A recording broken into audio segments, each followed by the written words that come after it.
Start recording, ठीक है, ये तो करना ही है।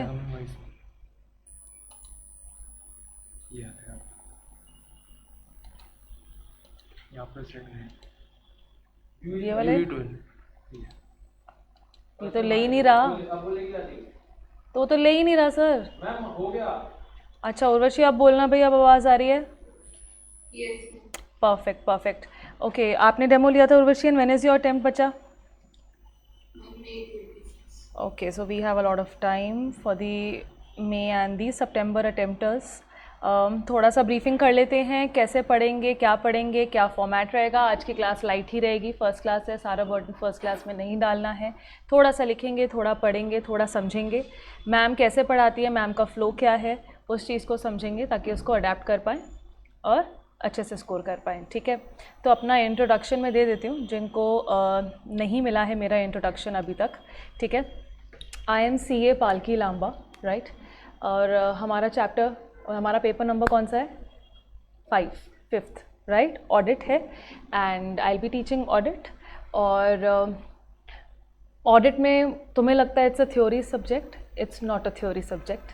ठीक है, सिर्फ कैलकुलेटर्स नहीं चल रहे हैं इसका मतलब ये नहीं है कि ये प्रैक्टिकल नहीं है।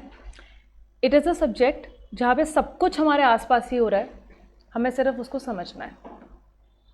ठीक है, अगर हम ऑडिट की क्लास में ऑडिटर का माइंडसेट लेके बैठेंगे, चार्टर्ड अकाउंटेंट का माइंडसेट लेके बैठेंगे, तो ऑडिट से ज़्यादा इजी कोई सब्जेक्ट नहीं है। Audit is a very scoring subject. ठीक है, एग्जेम्पशन आती है, आराम से आती है। मेरे स्टूडेंट्स के 93 भी आए हैं, 81 भी आए हैं, एंड इस बार 78 वाज द हाईएस्ट। सो आते हैं। ठीक है, अगर हम दोनों ग्रुप्स इकट्ठे दे रहे हैं तो हमें स्मार्ट वर्क ये करना चाहिए कि 6 पेपर्स हैं हमारे पास, 6 में से एटलीस्ट 3 पेपर्स में आप टारगेट करिए एग्जेम्पशन का। अगर वो हो गया तो सेट ऑफ करके दोनों ग्रुप्स प्यार से निकलेंगे। और अगर नहीं, अगर हमने इक्वली हर सब्जेक्ट को दिया ना, तो उससे क्या होगा, 40-50 40-50 40-50 हर पेपर में आएंगे, and they might be a chance कि हमारा ग्रुप 1 या 2 नंबर से रह जाए, जो बुरा लगेगा। करेक्ट, इसलिए कह रही हूँ ये स्मार्ट वर्क पहले से करना शुरू कर दो। डिसाइड करो आपकी स्ट्रेंथ और आपकी वीकनेस क्या है। अभी जब सब्जेक्ट्स का इंट्रो हो जाएगा, 1 महीने के अंदर अंदर आपको समझ में आ जाएगा आपको कौन सा सब्जेक्ट अच्छा लग रहा है और कौन सा नहीं है इतना कमांड। ठीक है, जो कमांड में आ रहा है उसको डे 1 से कमांड में रखो। Subjects like costing, subjects like accounts आराम से 90+ आते हैं उसमें, टारगेट दैट। ठीक है, क्लास में सिर्फ पढ़ाई नहीं होगी, अगर मेरे साथ पढ़ना है सिर्फ पढ़ाई नहीं होगी, थोड़ी मोटिवेशन होगी, थोड़ी मस्ती होगी, थोड़ी पढ़ाई होगी। I don't like just speaking all the time, so it will be an interactive class. हम आपस में एक दूसरे से बात करेंगे, कॉन्सेप्ट को समझेंगे और पढ़ेंगे। Module is the base. ठीक है, for audit module is the base. मैं मॉड्यूल से बाहर कुछ भी नहीं पढ़ाऊँगी। ठीक है, जो पढ़ना है मॉड्यूल से ही। तो module, are you carrying today the module? If not, आज जितनी भी थोड़ी बहुत अगर रीडिंग हुई, because it's an introduction class, कर लेंगे यहीं से, आप रेफर बैक करना। अदरवाइज नेक्स्ट क्लास से मॉड्यूल कैरी करना ही करना है। मॉड्यूल की रीडिंग होगी, डेली होमवर्क मिलेगा, 1 question written practice. I will tell you how to write the answer. What will be the format of the answer? If it is a 2 marker, 3 marker, 4 marker or a 5 marker, किस तरीके से answer करना है उसको। ठीक है, एक sample अभी व्हाट्सएप ग्रुप बन जाएगा, एक सैम्पल पेपर भी मैं शेयर करूँगी मेरे ही स्टूडेंट का, हु स्कोर्ड 93, किस तरीके से उसने पेपर को अटेम्प्ट किया, फॉर अ ब्रीफ आइडिया। वो आपके लिए एक बेंचमार्क नहीं होगा, but it will be just a supporting part कि how you should write the answer and कैसे मॉड्यूल की language will fetch you more marks. See ultimately who is checking the paper, उसके पास सजेस्टेड आंसर्स कहाँ से आ रहे हैं? Module से ही आ रहे हैं ना। तो उसके पास ऑप्शन नहीं है, उसको वो मॉड्यूल के आंसर जो लिखा हुआ है उसी को देख के मार्क्स देने हैं। तो हो सकता है कई बार आपकी कॉन्सेप्चुअल क्लैरिटी बहुत अच्छी है कि आपने अपने वर्ड्स में लिखा, लेकिन अगर उसमें कीवर्ड्स या लैंग्वेज ऑफ मॉड्यूल उसको नहीं नजर आएगी, वो मार्क्स नहीं देगा। समझो इस बात को, और आप जाके फाइट बैक नहीं कर सकते हैं। तो समझदारी इसी में है, समझो, कॉन्सेप्ट की understanding low. Audit is a flow, हम उसको नेटफ्लिक्स के एपिसोड की तरह पढ़ेंगे, जैसे एक एपिसोड दूसरे से कनेक्टेड होता है, एक सीजन दूसरे से कनेक्टेड होता है। करेक्ट? नहीं समझ आएगा अगर एक भी सीजन, अगर एक भी एपिसोड मिस हुआ ना, आपका पूरा सीजन का ट्रैक छूटेगा। तो क्लास मिस नहीं करनी है। You will lose interest in audit अगर वो एक क्लास बीच में छूट गई। ऑनलाइन देखो, लेकिन देख के बैठो, ठीक है? रिलैक्स एंड काम होके बैठो मेरी क्लास में। जितना काम माइंड से पढ़ेंगे उतना अच्छा ग्रास्प कर पाएंगे। जितना ब्लैंक पेज लेके मेरी क्लास में बैठोगे, that means with a blank and a clear mind, उसमें मैं जो भी लिखूंगी वो क्लियरली नज़र आएगा। स्क्रिबल्ड माइंड पे, स्क्रिबल्ड बुक पे अगर मैं लिखने की कोशिश करूंगी तो जितना मर्जी मैं सुंदर लिख लूँ तो मैं नहीं समझ में आएगा। Have faith on your teacher. First thing in my class, if you have faith, I'll help you out. If you don't have faith, I won't be able to help you in my class. Agreed है ये? तो काम mind से बैठना है, ठीक है? हमारे पास कितने चैप्टर्स हैं ऑडिट के अंदर, बताइए ज़रा। Urvashi, same goes for you. जो ऑनलाइन बच्चे हैं वो PDF में मुझे होमवर्क भेजेंगे, आप मुझे ऑफलाइन बेसिस पे, डेली बेसिस पे होमवर्क भेजेंगे, पेपर फाड़ के अपना नेम लिख के भेजोगे, चेक करके आई रिवर्ट यू बैक कहाँ कमी है कहाँ नहीं। इससे क्या होगा, हम टाइम बाउंड आंसर्स लिखना शुरू कर देंगे। थ्योरी पेपर में अगर पेपर ही ख़त्म नहीं हो पाया तो मार्क्स नहीं आएंगे, इसलिए टाइम बाउंड काम करना ज़रूरी है, और वो रिटन प्रैक्टिस साथ साथ होगी। After every chapter wise test होगा, मैंने पहले ही बता दिया है। मॉड्यूल 1 खत्म होगा, देयर 2 मॉड्यूल्स इन ऑडिट, ठीक है? Total of 11 chapters, 2 modules. Module 1 खत्म होगा, मॉड्यूल 1 का टेस्ट होगा। मॉड्यूल 2 खत्म होगा, मॉड्यूल 2 का टेस्ट होगा, और 200 मार्क्स के मॉक टेस्ट होंगे। सो इतनी प्रैक्टिस आप फाइनल पेपर से पहले करके जाओगे, विच इज़ गुड इनफ। अगर तुम रेगुलर क्लास कर रहे हो, अच्छे से टेस्ट दे रहे हो, इम्प्रूविंग अपॉन कहाँ गलती करी है आपने, डेफिनेटली एग्जामिशन आपकी आएगी ही आएगी, पक्का है, ये मेरी गारंटी है। पर प्रोवाइडेड जो बोला वो करोगे, ठीक है? तो मॉड्यूल लेके आना है। ऑडिट के अंदर हमारे 11 चैप्टर्स हैं, डिवाइडेड इनटू 2, 100 मार्क का हमारा पेपर है। अगेन डिवाइडेड इनटू 2 पार्ट्स है ये पेपर, कुछ लिखने की जरूरत नहीं है, जहाँ लिखना होगा मैं बता दूंगी, रिलैक्स, टाइम भी दूंगी लिखने के लिए, ठीक है? 30 एंड 70 में स्प्लिट है। 30 मार्क्स के MCQs हैं, 70 का सब्जेक्टिव पेपर है। क्या इसमें कोई नेगेटिव मार्किंग है? नहीं है। तो हमने क्या करना है, सारे करके आने हैं। बट दिक्कत कहाँ आ रही है आजकल, ये जो क्वेश्चंस है ना, ये केस बेस्ड सिनेरियोज आ रहे हैं। पहले 30 के 30 आते थे MCQs एक एक नंबर के, अब आते हैं 15। कोई फॉर्मेट ऐसा उन्होंने डिफाइन नहीं किया हुआ है, ये कभी भी चेंज हो सकता है। ICI में डिफिकल्टी यही है कि फॉर्मेट कभी भी चेंज हो जाएगा। तो आजकल जो चल रहा है वो चल रहा है कि भाई 15 MCQs आते हैं 2 नंबर के, तो एक गलत हुआ तो सीधा कितने नंबर गए, 2, और वो भी केस बेस्ड। आधे आधे पेज की तो केस स्टडी होगी, और उसके ऊपर बेस्ड आपके 4 क्वेश्चंस होंगे। नेक्स्ट, ठीक है? तो जब तक कॉन्सेप्चुअल क्लैरिटी नहीं होगी, अंडरस्टैंडिंग ऑफ द कॉन्सेप्ट नहीं होगा, you will not be able to answer, ठीक है? तो बिना समझे मेरे से 10 बार पूछो, 50 बार पूछो, मैं कभी नाराज़ नहीं होंगी। व्हाट्सएप ग्रुप बन जाएगा। इफ़ यू वांट, क्लास में नहीं पूछना है, क्लास के बाद पूछना है। जब भी पढ़ रहे हो ऑडिट, रात के 1 भी हो सकते हैं, 2 भी हो सकते हैं, बच्चे पढ़ते हैं लेट, है ना? आप उसी टाइम वॉइस नोट या स्क्रीनशॉट लगा के मैम को भेज दो। उस टाइम में आंसर नहीं कर पा रही, कोई नहीं, but in the next 12 hours you will get your answer. Do not leave it, क्योंकि हमारा जो फ्लो बना होता है ना, अगर हमारी क्वेरी रह जाती है ना, वो फ्लो टूट जाता है हमारा पढ़ते पढ़ते। I don't want that flow to break, specially in audit. So भेज दो, कोई दिक्कत नहीं। 10 बार पूछो, मैम नहीं आ रहा समझ, बता दो, एक नहीं दूसरे तरीके से बता दूंगी, बट बताऊंगी, ठीक है? तो वो काम आपका, पढ़ाने वाला काम मेरा। चलो, 70 मार्क के लिए जो क्वेश्चंस आते हैं ना, या तो वो 2, 3, 4 या 5 नंबर में होवर करते हैं, ठीक है? पार्ट्स में आते हैं। तो हमने जो रिटन प्रैक्टिस करनी है वो इन्हीं मार्किंग स्कीम के अकॉर्डिंगली करनी है। किस तरीके से आंसर करना है, 2 मार्कर है, डायरेक्ट है, इनडायरेक्ट है, केस बेस्ड क्वेश्चन है, कैसे आंसर करना है, वो with the flow of the class हम पढ़ेंगे, समझेंगे। क्लियर है यहाँ तक? किसी को कोई डाउट तो नहीं है ना? तो ये हमारा पैटर्न रहने वाला है। अब दूसरी चीज़, क्लास को स्टार्ट करने से पहले I always start the class with a prayer, ठीक है? सो मोटिव ये रहता है, since I am the counsellor on behalf of ICAI, ठीक है, I counsel in schools also, मैं ICAI के साथ काम भी करती हूँ, तो हमारा मोटिव ये रहता है कि बच्चों को ना सिर्फ थ्योरेटिकल नॉलेज दें बट रियल वर्ल्ड में जाके, क्योंकि आपने स्पीकिंग स्किल्स भी डेवलप करने हैं, स्टेज फियर को भी हटाना है, तो वो यहीं से शुरू करें।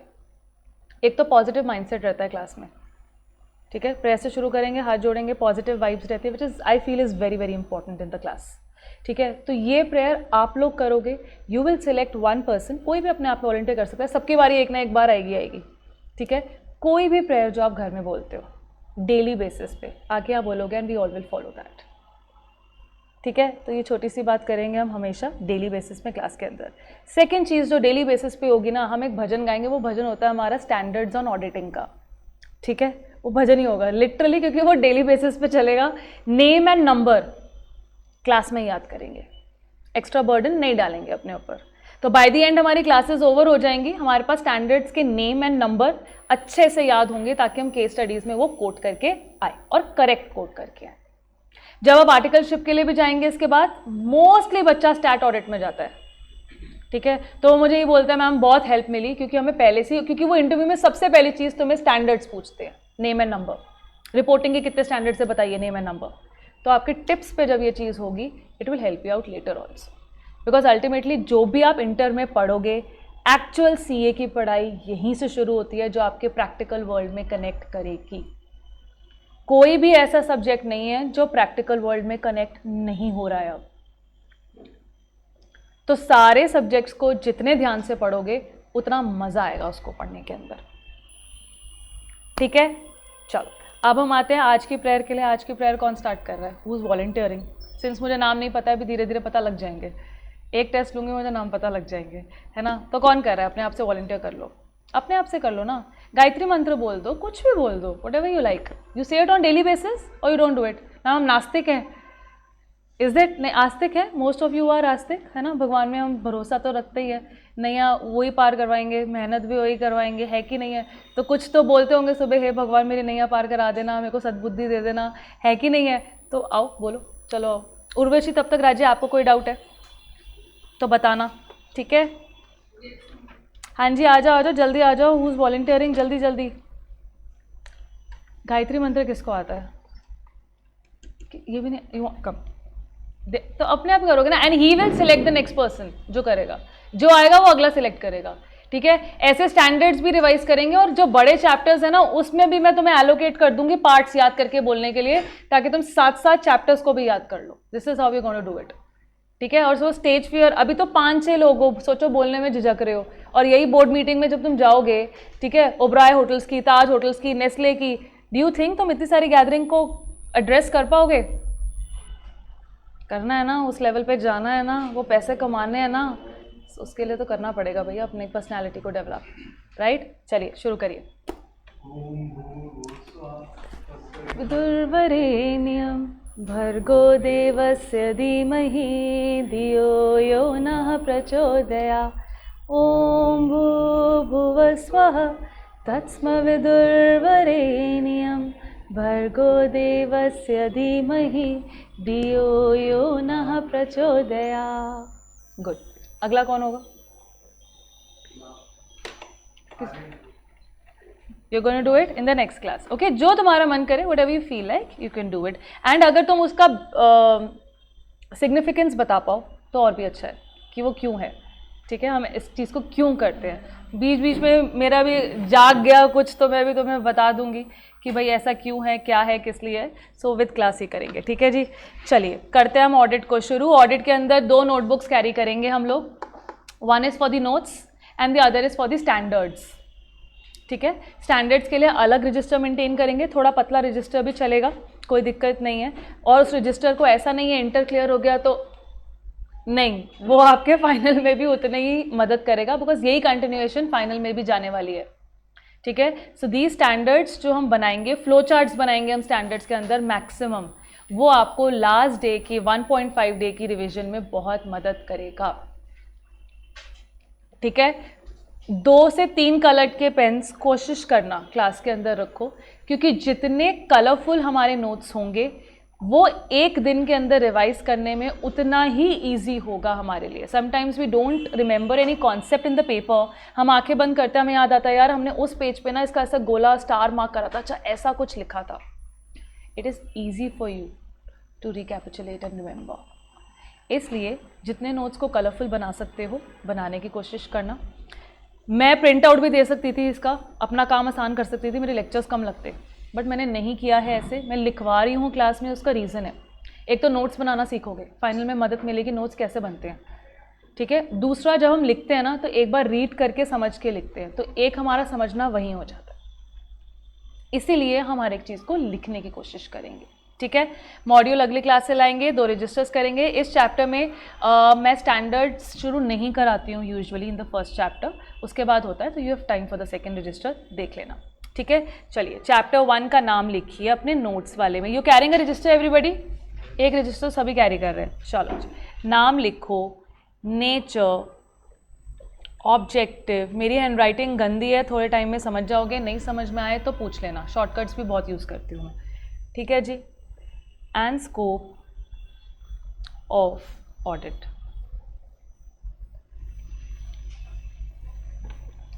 Nature, objective and scope of audit, and keep your pens down, ठीक है. ये ऑडिट क्या है? जिसने मेरा डेमो लिया उसको तो फेयर आइडिया हो ही गया कि ये ऑडिट क्या है, बट जिसने नहीं लिया, क्योंकि सिंस उनके लिए फर्स्ट क्लास है, तो हम बात करते हैं ये ऑडिट क्या है. What is audit? What do you think? आपके दिमाग में ऑडिट क्या है? क्या होता है ये ऑडिट? क्या होता है? Verification of financial accounts and statements. चलो ठीक है, जितना बोला ठीक है, गुड. और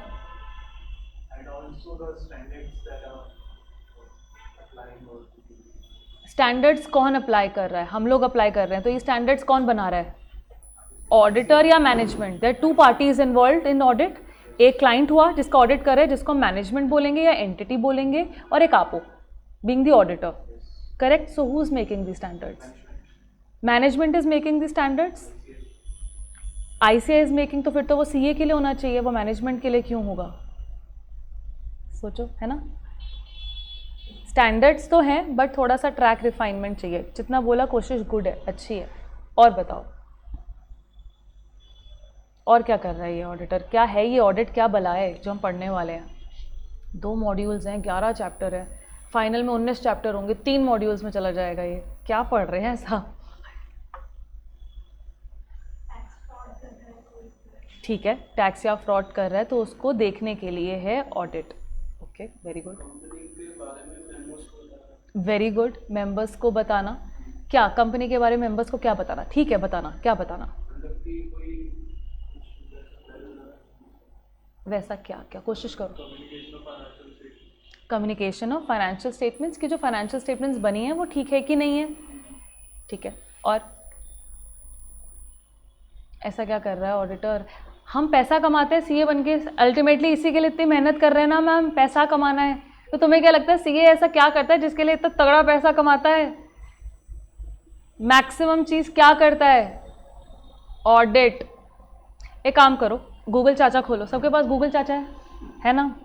बैंक ऑडिट फीस कितनी होती है? किसी भी पर्टिकुलर बैंक की फाइनेंशियल स्टेटमेंट खोलो, उसके P&L के अंदर तुम्हें ऑडिट फीस नजर आएगी. Please check and tell me कितनी होती है. जब तक हम प्रैक्टिकली चीज़ों को देखेंगे नहीं ना, तब तक हमें कहानी समझ ही नहीं आएगी क्या चल रही है.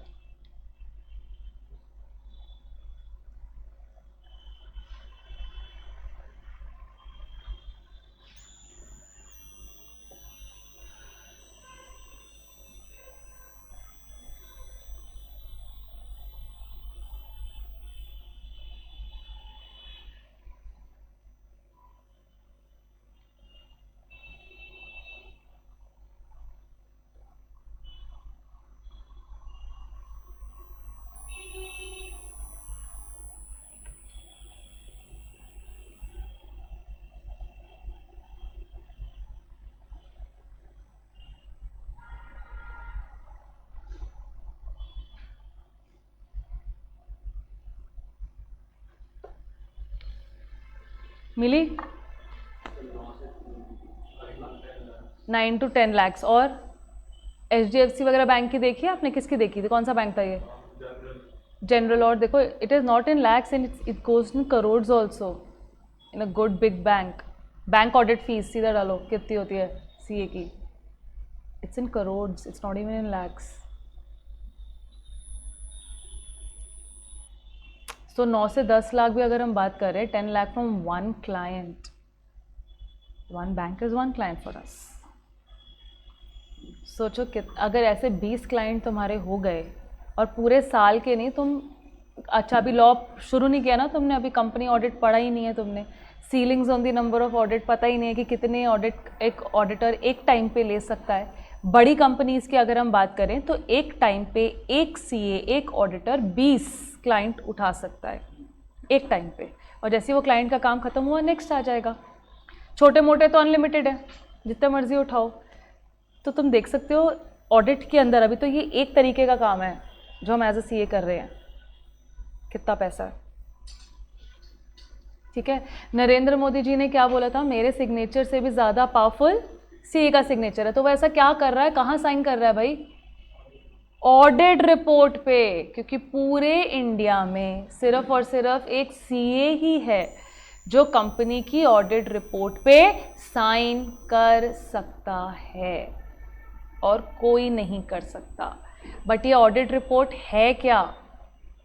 What is this audit report? क्या है ये जिसके ऊपर हमारा सिग्नेचर इतना पावरफुल है? पहले समझे तो सही ऑडिट रिपोर्ट क्या है, तभी तो ऑडिटिंग एज अ सब्जेक्ट समझ में आएगा हमें क्या है। So what is this audit report?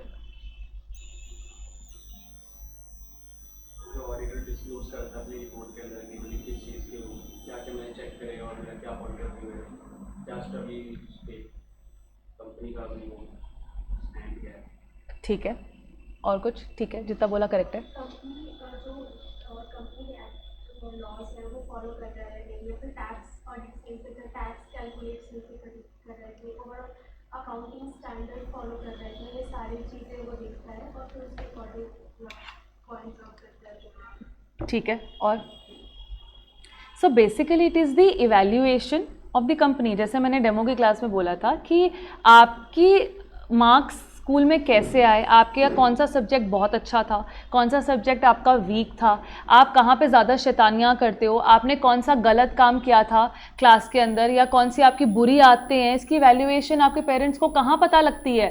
Report card में, है कि नहीं? यही अगर आपकी यूनिवर्सिटी जहाँ पे आप जाएंगे, दिल्ली यूनिवर्सिटी, अगर CUET अब आया, अब नहीं होता था, तो वो मार्क्स के बेसिस पे ही तो आपका एडमिशन करते थे DU के अंदर, बेस्ट ऑफ 4 बेस्ट ऑफ 3 लेके। तो उसके लिए भी किसकी जरूरत पड़ती थी? Report card, evaluation, marksheet.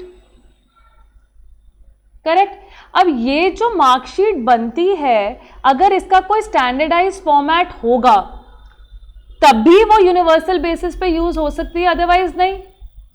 Parents को भी पता है, मैंने कहा था कि अगर you are a 90%, very good student, तो वो A+ लिख के आएगा, F नहीं लिख के आएगा। F means you are a failure. There is a standardize format of presenting your report card, जो सब स्कूल्स में सब जगह एक ही फॉलो होती है ना। ऐसा तो नहीं है कि कोई स्कूल F को 90% मानता है और A+ को फेल, ऐसा है कोई स्कूल? नहीं। The basic format remains the same. Same basis पे ऑडिटर भी कंपनी की इवैल्यूएशन करता है और उसकी बातें कहाँ मेंशन करता है?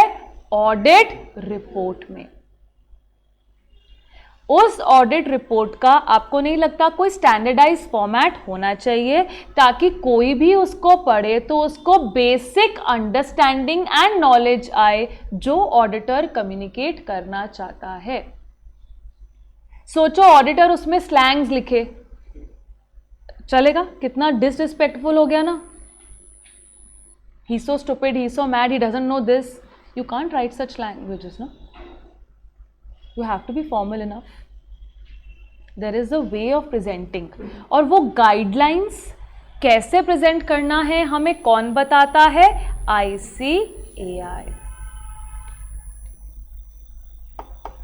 ठीक है, तो कंपनी की इवैल्यूएशन कि कंपनी कैसा काम कर रही है, अच्छा कर रही है, बुरा कर रही है, कहाँ फ्रॉड है, कहाँ गलतियाँ हैं, फाइनेंशियल स्टेटमेंट्स कैसी बनी है, इन सब के बारे में हम कहाँ मेंशन करते हैं, ऑडिट रिपोर्ट के अंदर। और ये रिपोर्ट को बनाने के लिए हमें क्या करना पड़ेगा, इवैल्यूएशन करनी पड़ेगी। किस चीज़ की इवैल्यूएशन करनी पड़ेगी, फाइनेंशियल स्टेटमेंट्स। अब फाइनेंशियल स्टेटमेंट्स क्या होती है, दूसरी चीज मुझे बताइए, what is this financial statement, we'll write everything, don't worry.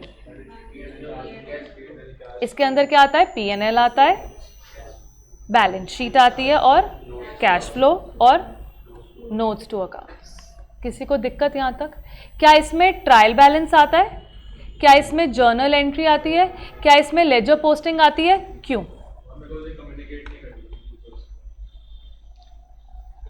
अब समझो, there is a difference between books of accounts and financial statements. ठीक है, बुक्स ऑफ अकाउंट्स के अंदर आपकी जर्नल एंट्री, उसके बाद हम क्या करते हैं, लेजर पोस्टिंग, और फिर ट्रायल बैलेंस बनाते हैं, है कि नहीं? क्या इसकी एक्सेस शेयर होल्डर्स को होती है? तुमने अगर मैगी का 10 रुपए का शेयर खरीदा, नेस्ले का, do you have the access to the journal entries or what is happening of each and every transaction in the Nestle company or Maggi company? You have it? No. मतलब books of accounts की access तो सबके पास नहीं है। अब पहले ये बताओ कि ऑडिट रिपोर्ट की ज़रूरत किन किन को है, तो हम बुक्स ऑफ अकाउंट्स को समझ पाएंगे बेटर। पहले हम ये तो समझे कि ऑडिट रिपोर्ट की ज़रूरत किस किस को है। स्टेक होल्डर्स की हमने बात करी थी ना, हुआ the stakeholders who not attended the demo, since you know कि स्टेक होल्डर्स कौन होने वाले हैं, कौन है, किन किन को ज़रूरत पड़ेगी इस रिपोर्ट कार्ड की। Audit report is a report card, तो किन किन को ज़रूरत पड़ने वाली है, members. Why members? Members as in you talking about the shareholders और you talking about the board of directors?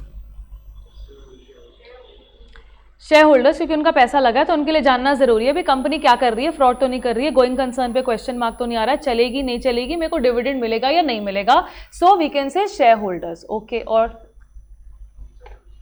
Outsiders, outsiders में कौन आता है भाई, एरा गैरा नथु गैरा, then okay, creditors, good. Why? Y?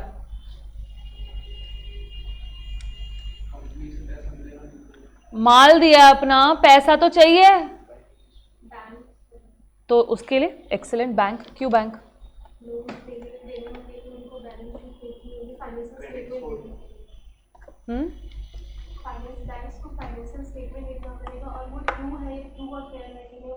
मेरा पैसा, उसने लोन दिया तो भाई मेरा पैसा वापस आ रहा है कि नहीं आ रहा है, क्रेडिट वर्दीनेस चेक करने के लिए कि मुझे पैसा मिलेगा नहीं मिलेगा। ऐसे बैंक लोन देता रहा फिर तो बैंक ही बैंक करप्ट हो जाएगा, दिवालिया निकल जाएगा। So it's important for the bank also to know कि काम ठीक चल रहा है कि नहीं। ठीक है जी, और कौन है इसके अंदर, और कौन कौन आ सकता है?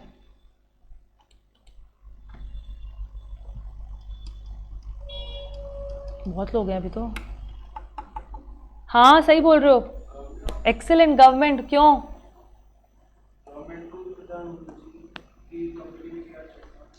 गवर्नमेंट को भी पता होना चाहिए कि कंपनी में क्या चल रहा है, टैक्स टाइम पे आ रहा है कि नहीं आ रहा, कलेक्ट ठीक हो रहा है कि नहीं हो रहा, पैसा छुपा तो नहीं रहे, घपला तो नहीं कर रहे, फेक एक्सपेंसेस तो नहीं दिखा रहे, है कि नहीं? चलो ठीक है। और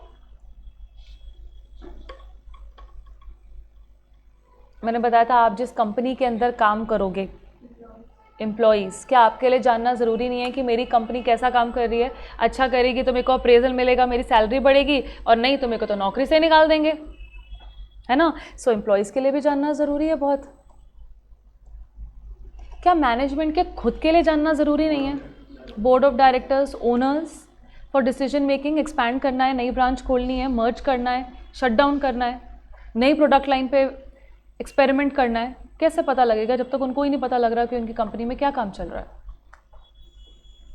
करेक्ट। तो हमारे पास इतने सारे लोग हैं जिनके लिए ऑडिट रिपोर्ट कैसी है जानना ज़रूरी है। तो आपको क्या लगता है कि ये मैनेजमेंट अगर खुद ही फाइनेंशियल स्टेटमेंट बना के दे दें कि हमारी फाइनेंशियल स्टेटमेंट है, मान लो, तो क्या ये जितने लोग हैं ये विश्वास कर लेंगे, या मैम कोई इंडिपेंडेंट सोर्स से अगर आएगा कोई समझदार इंसान से अगर आएगा तो भरोसा ज़्यादा होगा। इंडिपेंडेंट सोच से, भरोसे वाले बंदे से अगर आएगा तो डेफिनेटली ये ज़्यादा बात जैसे कह सकते हैं प्रूव हो जाएगी कि हाँ जो काम है वो ठीक हो रहा है और जो उन्होंने बात बोली वो ठीक बोली। अब क्योंकि जितने भी लोग नीचे थे, चाहे वो एम्प्लॉयज थे, क्रेडिटर्स थे, आपके शेयर होल्डर्स थे, do they have access to the books of accounts? No. तो वो कैसे पता करे कि भाई जो कंपनी काम कर रही है ठीक कर रही है? फाइनेंशियल स्टेटमेंट की एक्सेस तो उनको मिल जाएगी वेबसाइट पे। फाइनेंशियल स्टेटमेंट्स तो न्यूज़पेपर में भी आती हैं, कभी आप देखो उनकी वेबसाइट पे भी मिल जाएगी आपको। बट क्या उनसे उसको समझ आ रहा है कि कंपनी ठीक चल रही है कि नहीं चल रही? क्या हर एक बंदे को, हर एक शेयर होल्डर को, हर एक क्रेडिटर को अकाउंट्स की नॉलेज होती है to read the financial statements? No. तो उनको तो एक बंदा चाहिए भाई जो उनको बता सके कि जो काम हो रहा है वो ठीक तरीके से हो रहा है कि नहीं। और इन दोनों के बीच में एक नोना सा नमूना आता है, जो कौन है? ऑडिटर। आप हो। You are the future auditors ना, तो ये आप हो जो मीडिएटर एक्ट करोगे between the company and the stakeholders. इनको हम स्टेक होल्डर्स बोलते हैं, जिनका रिस्क कंपनी के साथ जुड़ा हुआ है। उनको इंटेंडेड यूजर्स या स्टेक होल्डर्स बोला जाता है। ठीक है, तभी हमारे पावर की सिग्नेचर के पावर की वैल्यू है, बिकॉज इतने सारे लोग हैं जो आपकी रिपोर्ट कार्ड पे रिलाय करते हैं। समझे अब इस बात को? ठीक है, तो अब समझ में आया ब्रॉडली कि हम किन के लिए काम करने वाले हैं और हमारा काम क्या होने वाला है? इवैल्यूएशन करना। करेक्ट? चलो, ये बात तो हमारी क्लियर हो गई। चलो अब मुझे एक बात बताओ, CA ICAI का लोगो क्या है? बाज है, ईगल है। क्यों? टेडी बेयर क्यों नहीं है? उनका मन लगा। ओवर द क्लाउड्स क्या? सही बोल रहे हो, थोड़ा और एक्सप्लेन करो।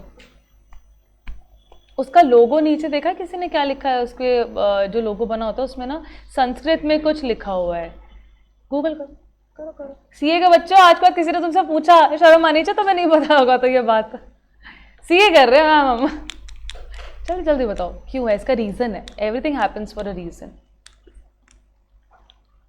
बास तो देखने में भी सुंदर नहीं लगता, फिर भी उन्होंने लोगों पे लगाया है कि नहीं? So there is a reason behind it. हाँ हाँ, you can take a call.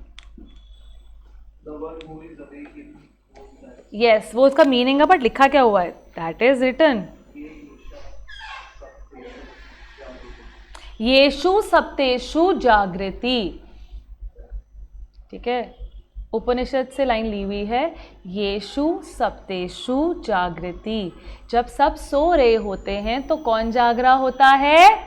CA auditor. और ईगल क्यों? क्योंकि उसकी एक खासियत होती है, जब बारिश होती है तो वो किसी पेड़ पे जाके नहीं छुप जाता है, वो बादलों से ऊपर चला जाता है और उसकी पैनी नज़र होती है नीचे चीज़ों पे। और आप क्या हैं? आप वो बाज और ईगल हैं, आप वो ऑडिटर हैं जो पैनी नज़र रखते हैं कंपनी के काम के ऊपर।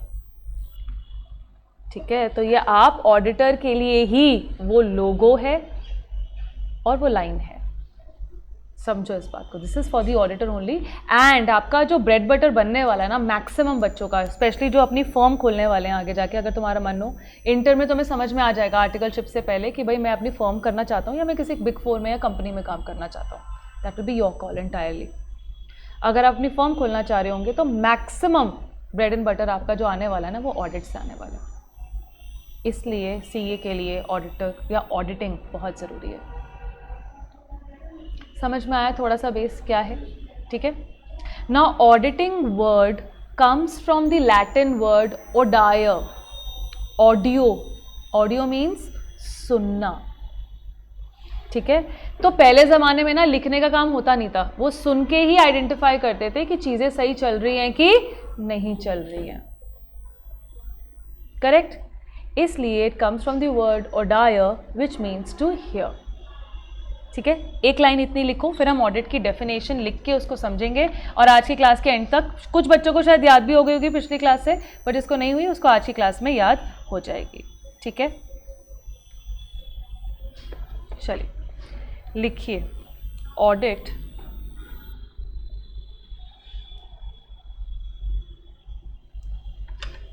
originates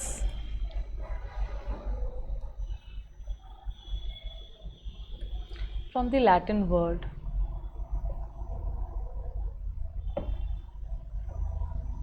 जो नहीं समझ में पूछ लेना, गलत मत लिखना, और अपने साथ वाले से तो कतई मत पूछना, वो खुद भी गलत होगा तुम्हें भी गलत लगेगा, खुद तो डूबेगा तुम्हें साथ लेकर डूबेगा वो। Audit originates from a Latin word called O'Dwyer, ठीक है, और ओडायर का मतलब क्या है? टू हियर, सुनना।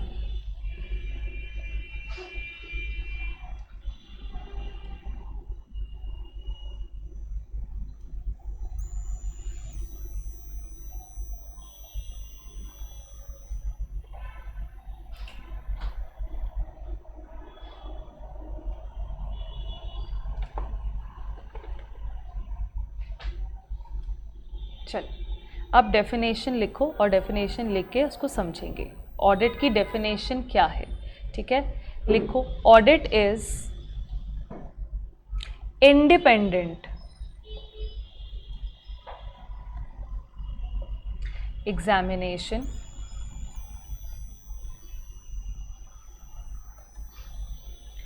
Of financial information of an entity. FI means financial information of an entity. ये entity कैसी होगी? Whether profit oriented, pi means profit. Economics में हम profit को pi से डोनेट करते थे, शायद डिनोट करते थे ना, है ना? तो वही मेरी आदत है क्योंकि मैं पहले इको पढ़ाती थी, तो समझ जाना मेरे शॉर्टकट्स। पेपर में कोई शॉर्टकट नहीं लिखना है, हम क्लास में बहुत शॉर्टकट्स यूज़ करेंगे, पेपर में नहीं करना है, ठीक है। एंटिटी कैसी होगी? चाहे प्रॉफिट ओरिएंटेड और नॉट,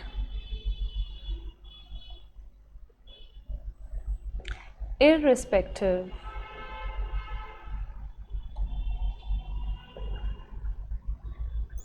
ऑफ द साइज और legal form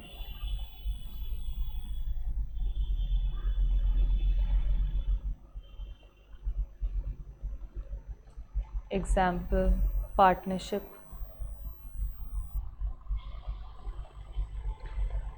company, LLP, etc.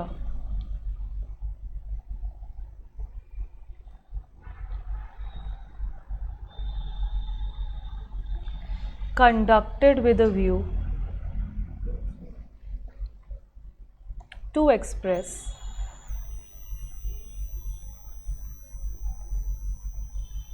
opinion thereon, ठीक है जी। पेन्स को डाउन कर लो, इसको समझते हैं क्या है। इररिस्पेक्टिव ऑफ द साइज और legal form, conducted with a view to express opinion thereon. किसी का रह गया कुछ? पेन्स डाउन करो। हाँ, ग्रुप 2 का आपने लेट ज्वाइन किया राजे? इसका नाम ऑडिटिंग एंड एथिक्स। हाँ जी, ऑडिटिंग एंड एथिक्स है राजे। पेपर 5 है आपका, ठीक है। Okay. Paper 5 auditing and ethics. Auditing and ethics समझेंगे, एथिक्स का चैप्टर भी समझेंगे। अभी बेसिक ऑडिट समझ रहे हैं। आपने कब ज्वाइन किया राजे? हाँ, तो हमारा बहुत बेसिक चला गया। डोंट वरी, इसकी रिकॉर्डिंग एक बार देख लेना, ठीक है, तो आपको कॉन्सेप्ट समझ में आ जाएगा। अभी जितना मैं पढ़ा रही हूँ कम से कम वो समझ में आ रहा होगा तो वेल एंड गुड, ठीक है बच्चे। I will ask you after the class, ठीक है। तो सबने ये कहानी लिख ली है भाई, ऑनलाइन बच्चों ने भी लिख ली। पेन्स डाउन कर लो, अब इसको समझते हैं क्या है, ठीक है। ऑडिट क्या है? हमने कहा मैम इवैल्यूएशन है, रिपोर्ट कार्ड बन रही है, बट किसकी इवैल्यूएशन हो रही है? फाइनेंशियल इंफॉर्मेशन की। और फाइनेंशियल इंफॉर्मेशन में क्या क्या आता है हमारा? P&L, balance sheet, cash flow and notes to accounts. That means books of accounts को देखना हमारा काम है कि नहीं है एज द ऑडिटर? नहीं है, पक्का। We are the mediators between books of accounts and the financial information। तो आप फाइनेंशियल इंफॉर्मेशन को कैसे वेरीफाई करोगे जब तक जर्नल एंट्री या ट्रांजैक्शंस को नहीं देखोगे? You are the only one जिसके पास एक्सेस है बुक्स ऑफ अकाउंट्स की, बाकी स्टेक होल्डर्स के पास इसकी एक्सेस नहीं है। ठीक है, तो मोटा मोटा हम बाकी स्टेक होल्डर्स के लिए क्या चेकिंग कर रहे हैं, किसकी चेकिंग कर रहे हैं, फाइनेंशियल इंफॉर्मेशन की। ठीक है, और उससे पहले हमने एक टर्म यहां पे लिखा है इंडिपेंडेंट। नाउ ये इंडिपेंडेंट क्या होता है, व्हाट इज इंडिपेंडेंट? ऑनलाइन बच्चे भी आंसर कर सकते हैं, खाली ऑफलाइन नहीं। Without biasness, example. ठीक है, विदाउट बायस्ड, पार्शियल नहीं होना चाहिए, बायस नहीं होना चाहिए। एग्जाम्पल,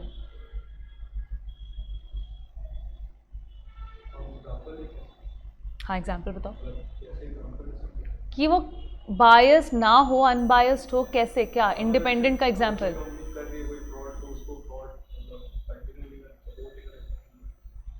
तो वो कैसे इस चीज़ को इंडिपेंडेंट बोलेंगे? हमने अपनी डेफिनेशन में लिखा इंडिपेंडेंट है, तो ये इंडिपेंडेंट का अपना बहुत बड़ा महत्व है। चैप्टर 11 जिसके बाद हम करेंगे वो पूरा एथिक्स की जो हम बात कर रहे हैं ना, वो सारी इंडिपेंडेंस से रिलेटेड है। इंडिपेंडेंस से ये मतलब हो गया ना कि मतलब कि जो बोर्ड ऑफ डायरेक्टर्स है उससे यहाँ पे कोई फ्रॉड हो रहा है, उसमें वो बंदा इन्वॉल्व नहीं है, ऑडिटर है, वो इंडिपेंडेंट वर्क कर रहा है। कैसे? सही है, कैसे? आई मीन वो थर्ड पार्टी है, उसका काम सिर्फ ऑडिट करना है, उसकी एथिक्स है कि वो वहाँ पे कुछ ना करे। ओके, इसका एग्जाम्पल लेते हैं। You want to say something? वो रिलेटेड पर्सन नहीं होना चाहिए। हाँ, कैसे? अगेन फैमिली मेंबर्स नहीं होने चाहिए। ठीक है, और साथ में रिलेटेड पर्सन कहने का मतलब उसका कोई शेयर होल्डर नहीं होना चाहिए। अगर शेयर होल्डर है वो कंपनी का, नेस्ले की कंपनी का शेयर है, रिलायंस की कंपनी का 10 रुपये का शेयर है, और मैं ही ऑडिट करने जा रही हूँ उसका, तो मुझे लगता है कि मैं पूरा फ्री होके कर पाऊंगी यार? मैं जानबूझ के दिखाऊंगी कि प्रॉफिट फिगर्स अच्छे हैं ताकि डिविडेंड अच्छा मिले, तो क्या मैं मेंटली फ्री होके काम कर पाऊंगी? नहीं। अगर मेरे मामा जी की कंपनी है और मैं उनका ऑडिट करने जा रही हूँ, तो मामा जी बोलेंगे ना, देख देख यार, देख लियो यार, थोड़ा इधर उधर चलता है, बचा ले मेरा टैक्स, बचा ले, बस तू रिपोर्ट अच्छी दे दे यार, बैंक मुझे लोन दे दे, बस तू इतना देख ले। प्रेशर आया आपके ऊपर? क्या हम फ्री काम कर पाएंगे? क्या हम ऑनेस्ट रिव्यू दे पाएंगे? नहीं। और हमारे सिग्नेचर की कितनी पावर है, क्योंकि उसकी ओनर्स, उसकी रिस्पॉन्सिबिलिटी बहुत बड़ी है। बहुत सारे लोग हैं जो उस रिपोर्ट कार्ड पे बेस्ड है ना, उसी के बेस पे डिसीजंस लेने वाले हैं। क्रेडिटर्स हो गए, बैंक हो गए, शेयर होल्डर्स हो गए, एम्प्लॉयज हो गए, मैनेजमेंट हो गई, कितने सारे लोग हैं भाई, गवर्नमेंट हो गई, है ना। तो बायस तो नहीं चलने वाला है, इसलिए ऑडिटर को कैसा होना चाहिए? इंडिपेंडेंट, फ्री फ्रॉम बायस। किसी तरीके का कोई भी फिजिकल या मेंटल प्रेशर, फिजिकल का मतलब है कि आपको दिख रहा है किसी तरीके का रिश्ता है, फैमिली जैसा, शेयर होल्डर जैसा, it is visible. And mental is किसी भी तरीके का मेंटल प्रेशर नहीं होना चाहिए। किसी भी जैसे धमकी दे दी, आपके बंदूक यहाँ पे रखी और बोला अगर तूने ऑडिट ठीक नहीं किया तो तू तो गया, तेरी फैमिली तो गई, तेरे बच्चे का एडमिशन नहीं कराऊंगा। अंबानी जी का स्कूल है, अंबानी जी ने अपने ऑडिटर को कहा अगर तूने ऑडिट ठीक नहीं किया, मेरी रिपोर्ट अच्छी नहीं दी, तेरे बच्चे का एडमिशन नहीं कराऊंगा अपने स्कूल में, तू देख यहाँ का, तू पूरे मुंबई में लग जा, तेरे बच्चे का एडमिशन नहीं होगा। है उनके पास इतनी पावर है? क्या आप फ्री होके काम कर पाओगे तब? सो आपका इंडिपेंडेंट होना बहुत ज़रूरी है। ठीक है, सो ऑडिट क्या है? इंडिपेंडेंट एग्जामिनेशन है। किसकी एग्जामिनेशन कर रहे हैं हम? फाइनेंशियल इंफॉर्मेशन की। स्टेटमेंट को इंफॉर्मेशन बोला जाता है, राइट? तो फाइनेंशियल इंफॉर्मेशन किसकी? एंटिटी की। एंटिटी कैसी होगी? चाहे प्रॉफिट वाली हो चाहे नॉन प्रॉफिट। तो ये नॉन प्रॉफिट वाली कौन सी होती है? सेक्शन 8 वाली कौन सी होती है? एनपीओज, चैरिटी पर्पस के लिए। तो उनके लिए ऑडिट कराना क्यों जरूरी है? वो भी करा सकते हैं, इसका मतलब वो भी करा सकते हैं ना ऑडिट। इसका मतलब तो ये हुआ क्यों जरूरी है उनके लिए। प्रॉफिट वालों का तो समझ में आ गया हमें रीजन, प्रॉफिट फिगर गवर्नमेंट के लिए, डिविडेंड के लिए, अपनी खुद की ग्रोथ के लिए, तो भाई उनके लिए तो जरूरी है ऑडिट कराना, ठीक है। एनपीओ के लिए क्यों?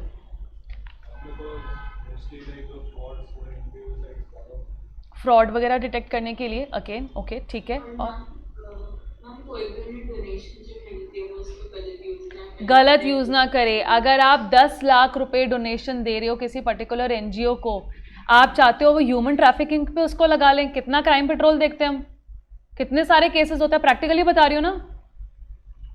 सो डोंट यू वांट कि जो आपने डोनेशन दी, जो आपने चैरिटी दी, वो करेक्ट पर्पस के लिए यूज हो रही है कि नहीं हो रही भाई। आपने अगर पंखे लगवाने के लिए दिए थे ओल्ड एज होम में, तो वो पंखे लगने चाहिए ना। ऐसा ना हो कि उसका ओनर बाहर घूमने चला गया उस पैसों से, हो सकता है भाई। तो वो कैसे चेक करेंगे? अगेन ऑडिट रिपोर्ट से, ठीक है। तो किसी भी तरीके की एंटिटी हो, चाहे प्रॉफिट ओरिएंटेड और not, irrespective of the size, छोटी बड़ी, जो आपके घर के बाहर दुकान राशन की खोली होती है ना, डिपार्टमेंटल स्टोर होता है, वो भी ऑडिट कराता है अपना। क्यों? उसको भी जरूरत पड़ती है। सोचो छोटी छोटी दुकान कितनी है हमारे घर के आसपास, केमिस्ट की दुकानें कितनी है, फार्मेसी कितनी सारी हैं, सब ऑडिट कराती हैं, उनके अकाउंट्स बनते हैं। देखो वो बिल नहीं लेते हैं अपने। आपने देखा होगा कभी पीछे एक अकाउंटेंट बैठा होता है, एक बंदा बैठा होता है जो टाइप कर रहा होता है, टैली में बैठा होता है, एक एंट्री कर रहा है। क्यों? किस लिए?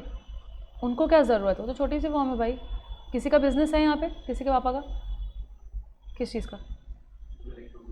इलेक्ट्रॉनिक्स का। So does he get the audit done from an auditor? CA maintain कर रहा है बुक्स ऑफ अकाउंट्स। हाँ, तो वो रिकॉर्डिंग मेंटेन करते हैं। और क्या उसकी ऑडिट रिपोर्ट बनती है? पूछना, पूछा कभी? पूछना आज और बताना अगली बार क्लास को कि ऑडिट करवा रहे हैं कि नहीं करवा रहे हैं। अगर आपके पापा को बैंक से लोन चाहिए, आपको ऑडिट रिपोर्ट चाहिए होगी।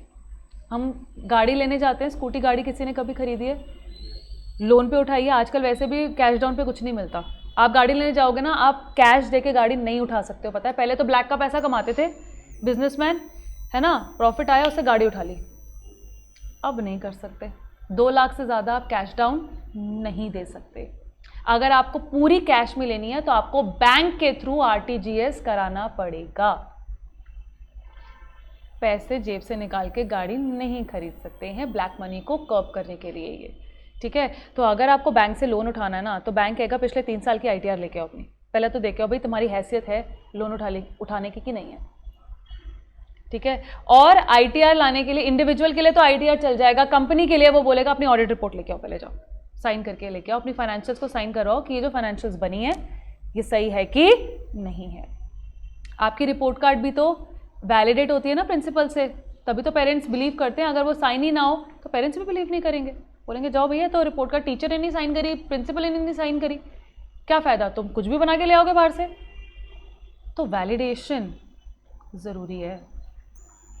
इसलिए कोई भी साइज़ हो, छोटा दुकानदार हो, इंडिविजुअल सोल प्रोप्राइटर हो, पार्टनरशिप फर्म हो, एलएलपी हो, कंपनी हो, किसी भी तरीके की एंटिटी हो, ऑडिट करा सकती है। कुछ के लिए मैंडेटरी बाय लॉ होता है, कुछ वॉलंटरी कराते हैं अपनी बुक्स ऑफ अकाउंट्स को सही रखने के लिए, डिसीजन मेकिंग को अच्छा रखने के लिए, हो सकता है बैंक पर्पसेस के लिए, टैक्स पर्पसेस के लिए, कैन बी एनी रीजन, ठीक है। सो ऑडिट क्या है? इंडिपेंडेंट एग्जामिनेशन, किसका? फाइनेंशियल इंफॉर्मेशन का। किनका? Of an entity. एंटिटी कैसी होगी? चाहे प्रॉफिट ओरिएंटेड और not, irrespective of the size और लीगल फॉर्म। लेकिन हम किस लिए कर रहे हैं? हमारा प्राइमरी काम क्या है? क्या मेरा काम फाइनेंशियल्स को बनाना है, अकाउंट्स को बनाना है, फाइनेंशियल स्टेटमेंट्स को बनाना क्या ऑडिटर का काम है? अब ये समझते हैं, क्या ये ऑडिटर का काम है? कौन बनाएगा फिर? मैनेजमेंट, ठीक है। क्लाइंट एंटिटी मैनेजमेंट बनाएगी उसको, और हम उसको चेक करेंगे। अगर मैं ही नोट्स बना रही हूं और मैं ही चेक कर रही हूं, मैं गलती डिटेक्ट कर सकती हूँ कभी इसमें? नहीं। जब तक वो इंडिपेंडेंट सोर्स से नहीं करेगी, आपकी टीचर नहीं चेक करेगी, उसको इवैल्यूएट नहीं करेगी। पेपर आप लिखते हो, इवैल्यूएट कौन करता है? टीचर। इंडिपेंडेंट है ना, तभी तो गलती पकड़ पाएगी। ऐसे ही management will prepare the financial statements, और हम उस पर सिर्फ और सिर्फ क्या करने वाले हैं? चेक वेरीफाई करने वाले हैं और अपनी ओपिनियन या टिप्पणी देने वाले हैं। हमारा काम सिर्फ और सिर्फ पैनी नज़र रखना है, आंखें और कान खुले रखना है और बताना है कंपनी में काम सही चल रहा है कि नहीं और कहाँ गड़बड़ हो रही है।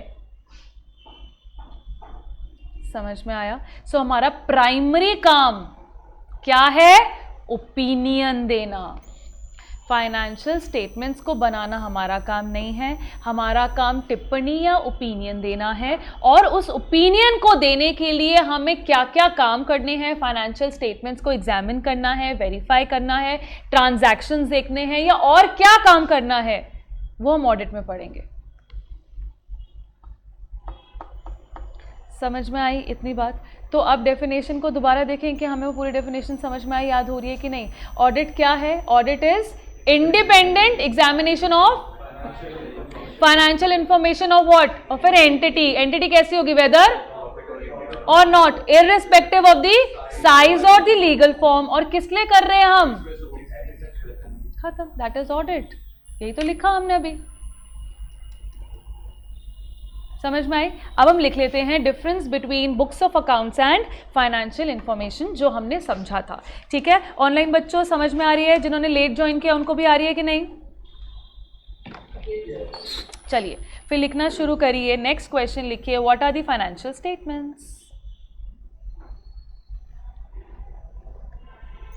What are financial statements? किसको कहते हैं हम?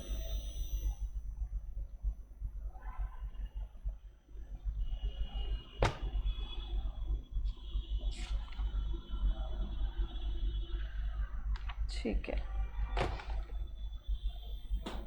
चलिए सबसे पहले हम क्या लिखेंगे? BOA क्या होता है? BOA क्या होता है हमारा? Books of accounts. तो बुक्स ऑफ अकाउंट्स में क्या क्या आता है? हमारी आती हैं ट्रांजैक्शंस। ठीक है, इसको विद प्रैक्टिकल एग्जाम्पल समझेंगे। जर्नल एंट्री, उसके बाद क्या करते हैं हम? लेजर पोस्टिंग, और उसके बाद ट्रायल। ठीक है, डोंट वरी, किसी को अगर कोई बात नहीं भी समझ में आ रही है तो पूछ लेना। डजेंट मैटर, अगर कोई आंसर कर रहा है तो ओ माय गॉड उसको आता है तुम्हें नहीं आता है, doesn't matter, it's a new subject for you. ठीक है, चलिए ट्रायल बैलेंस के बाद हमारी बनती हैं फाइनेंशियल स्टेटमेंट्स। तो यहाँ से फाइनेंशियल स्टेटमेंट्स शुरू होती हैं। ठीक है, इसके अंदर क्या आता है? P&L, balance sheet, notes to accounts, yes, cash flow, fund flow, कुछ भी लिख सकते हो, फंड फ्लो भी होता है। तो नहीं समझ में आया पूछ लेना शॉर्टकट्स। ठीक है, अब डिफरेंस समझ में आ गया। फॉर एग्जाम्पल, भाई साइलेंट पे कर लो प्लीज़ अपना फ़ोन। ठीक है जी, यहाँ तक लिख लिया सबने? ऑनलाइन भी लिख लिया बच्चे? चलो अब मुझे एक बात बताओ, ये हमारी बैलेंस शीट है। हमने कहा कि हम फाइनेंशियल स्टेटमेंट को एग्जामिन करेंगे बीइंग एन ऑडिटर, करेक्ट? मैंने आपको लास्ट क्लास में भी बताया था, यहाँ पे प्रिंटर है। प्रिंटर दिखता है सबको, सबकी कंपनी में यूज़ होता है। अगर प्रिंटर यहाँ पे 50 लाख के दिख रहे हैं बैलेंस शीट के अंदर, प्रिंटर दिखेगा 50 लाख का। हमने इसको वेरीफाई एंड एग्जामिन करना है बीइंग एन ऑडिटर। कैसे करेंगे? ऑडिटर का दिमाग लगाने के लिए हमें समझना पड़ेगा ना कि वो माइंडसेट फ्लो कैसे बैठेगा। तो वो कैसे होगा? तुम्हारे दिमाग में क्या चल रहा है? कैसे होगा भाई? अगर तुमने इसको वेरीफाई करना है, इसी को तो वेरीफाई करना है बीइंग एन ऑडिटर, कैसे करोगे? सबसे पहले आप परचेजिंग बिल देखोगे। चलो ठीक है, बिल देख लिया, उसके बाद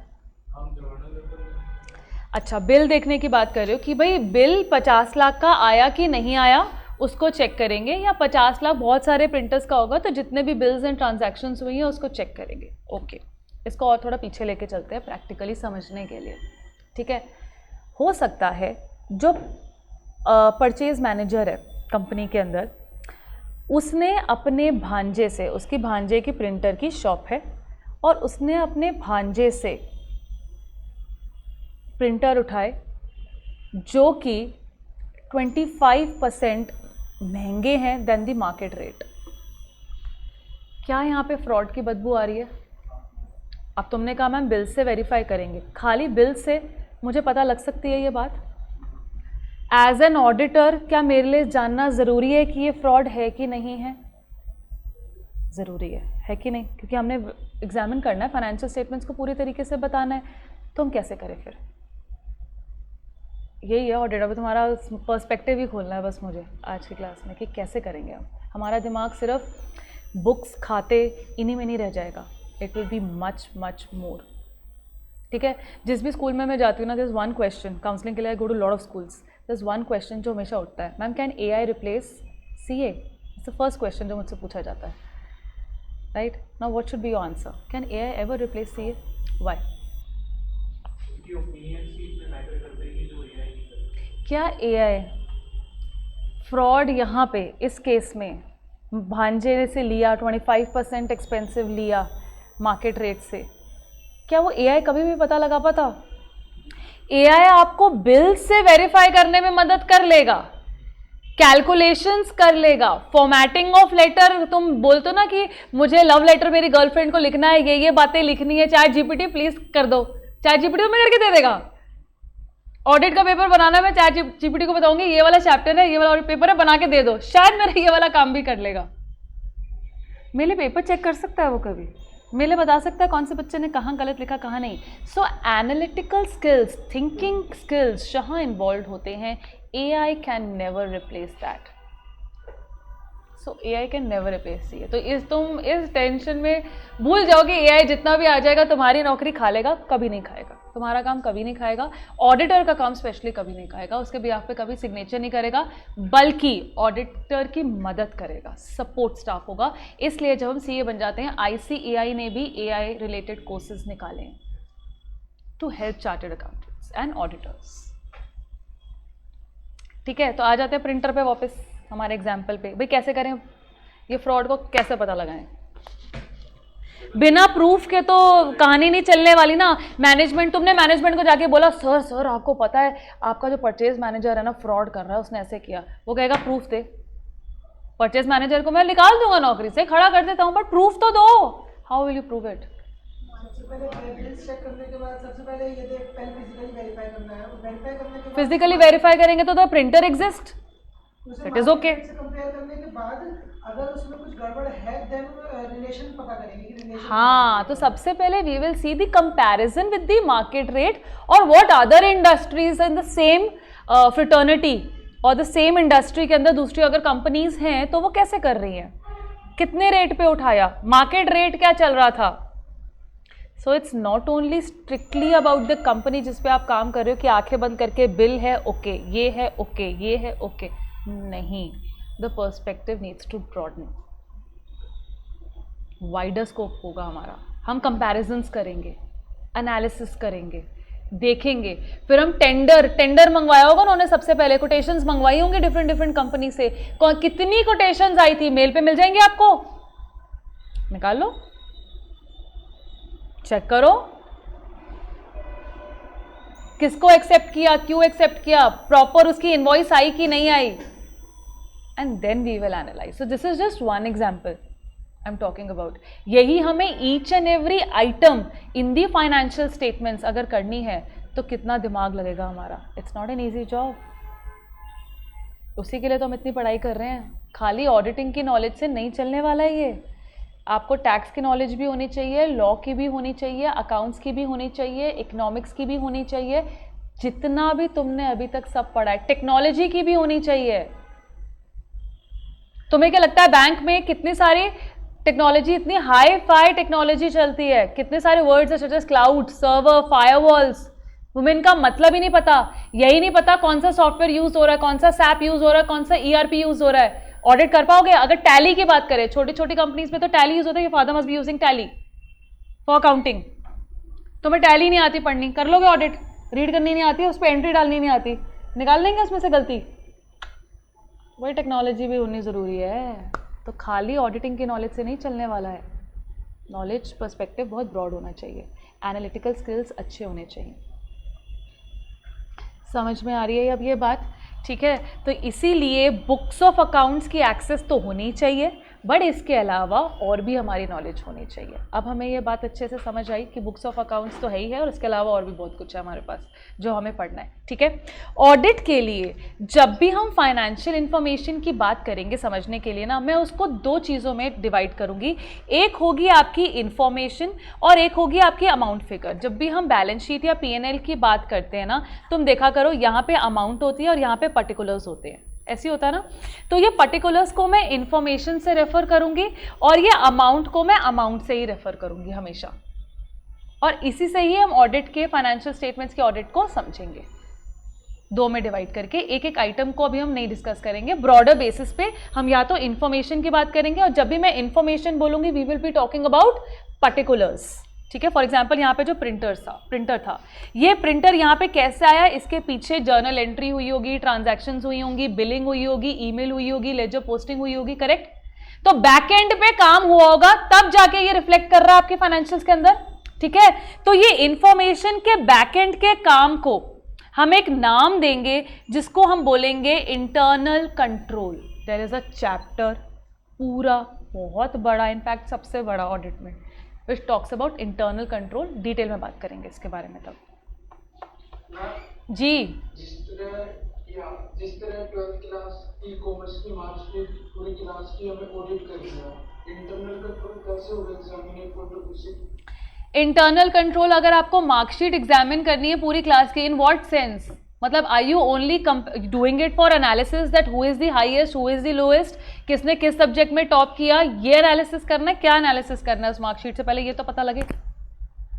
मैम मार्कशीट में जो सब्जेक्ट्स पर स्टूडेंट वाइज डाल रखे हैं, वो ऑडिट पे क्या वो एग्जामिनर ने सही चेक करा है कि नहीं, वो सही डाला है कि नहीं, आप पेपर से वेरीफाई करेंगे ना। जितने पेपर्स हैं आप सैम्पलिंग बेसिस उठा सकते हैं, बीच में कोई भी उठा सकते हैं, आप कोई भी फर्स्ट 50 का लॉट उठा के उसको चेक कर सकते हैं, आप सारे चेक कर सकते हैं if you have enough time, you don't have an option. इसके अलावा आप कैसे चेक करेंगे, आप बताइए, इसके अलावा और कोई तरीका बताओ इफ यू वांट कि इसका ऑडिट करना है। हालांकि being an auditor, statutory auditor, external auditor, मेरा काम ये नहीं है, मेरा काम एंटिटी की फाइनेंशियल इन्फॉर्मेशन है।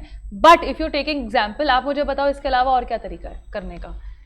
भाई आपने देखना है जो मार्क्स डले मार्कशीट के अंदर वो सही है कि नहीं, इसका क्या तरीका है भाई चेक करने का। या तो सैम्पलिंग बेसिस पे 8-10 उठा लो, वेरीफाई कर लो, पहले 50 बच्चों के उठा लो, वेरीफाई कर लो, ठीक है। या कोई हयाकी फॉलो हुई होगी, हो सकता है पहले टीचर ने चेक करा हो, फिर उसके ऊपर एक हेड टीचर हो। बोर्ड्स में यही होता है, पहले टीचर चेक करती है, उसके ऊपर एक हेड टीचर होता है, उसके ऊपर एक और हेड टीचर होता है, और फिर फाइनली आपके रिजल्ट रिफ्लेक्ट होते हैं। तो या तो उनसे कोऑर्डिनेट कर लो, रिपोर्ट सिस्टम मांग लो, ऐसा कर सकते हैं। और कोई मुझे तो नहीं तरीका नजर आता इसको करने का। व्हाट डू यू थिंक बच्चा, जिसने भी ये डाउट पूछा बताओ, और कोई तरीका है? फिर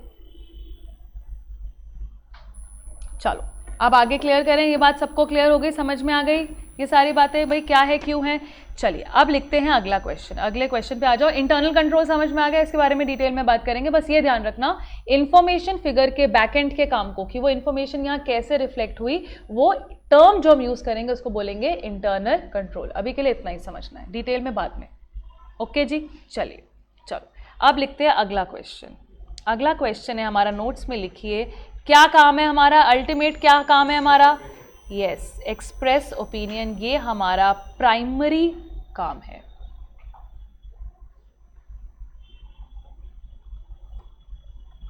ठीक है, प्राइमरी ऑब्जेक्टिव और प्राइमरी काम है हमारा ओपिनियन को एक्सप्रेस करना।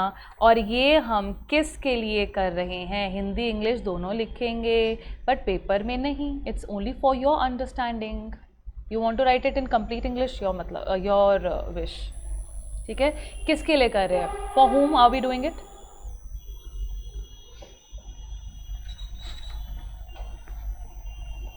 ओपिनियन को एक्सप्रेस करना हमारा प्राइमरी काम है। ये हम किसके लिए कर रहे हैं, फॉर whom, स्टेक होल्डर्स और इंटेंडेड यूजर्स। तो यही लिखेंगे, कैसे लिखेंगे पहले इतना लिख लो फिर बताती हूँ।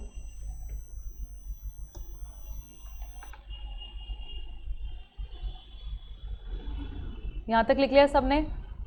हम यहाँ लिखेंगे BOA, यहाँ हम लिखेंगे स्टेक होल्डर्स। ठीक है, इन दोनों के बीच में कौन नमूना है, आप। और आप कौन है? Auditor. You are the auditor. अपने आप को ऑडिटर मानना आज से, ठीक है? क्लास शुरू होने से पहले ना, या अपनी नोट शुरू करने से पहले सबसे ऊपर अपने नाम के आगे ना क्या लिखना है तुम्हें? अब से CA, ठीक है? आई थिंक सेल्फ मोटिवेशन होगी तुम्हारे लिए वो। नाम के आगे CA लिखो एंड वो फील लो, जब CA बन जाओगे तो वो क्या फील होगी, वो प्राइड क्या आने वाली है। That's I think self motivation, कि भाई इसके लिए मुझे वर्क करना है और इसके पर्सपेक्टिव से ही मुझे सोचना है अब से, ठीक है जी? तो आप हैं ऑडिटर, और ये स्टेक होल्डर, क्योंकि ये स्टेक होल्डर के पास बुक्स ऑफ अकाउंट्स की एक्सेस नहीं है, तो ये ऑडिटर के पास जाता है और बोलता है सर आप बताइए कि क्या जो काम हो रहा है वो ठीक हो रहा है कि नहीं। तो अब हम लिखेंगे ये स्टेक होल्डर्स कौन कौन है जो हमने डिस्कस किया था, ठीक है? ओपिनियन हम इन्हीं के लिए तो एक्सप्रेस कर रहे हैं, तो हम पता तो लगे कौन है ये स्टेक होल्डर्स। तो लिखो अब ये स्टेक होल्डर्स कौन कौन है। सबसे पहले आएगा हमारा ओनर। किसी का रह गया है कुछ? ऊपर रह गया, सबने लिख लिया ओनर। डिसीजन मेकिंग के लिए you can write for decision making, ठीक है जी?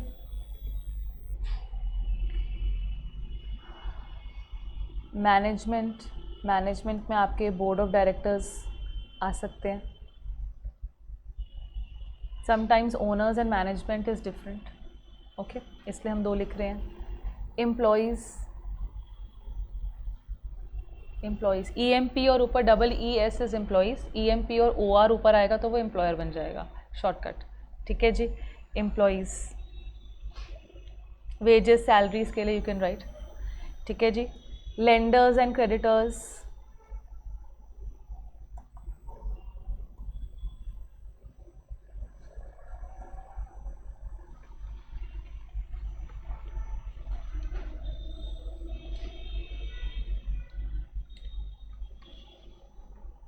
कस्टमर्स।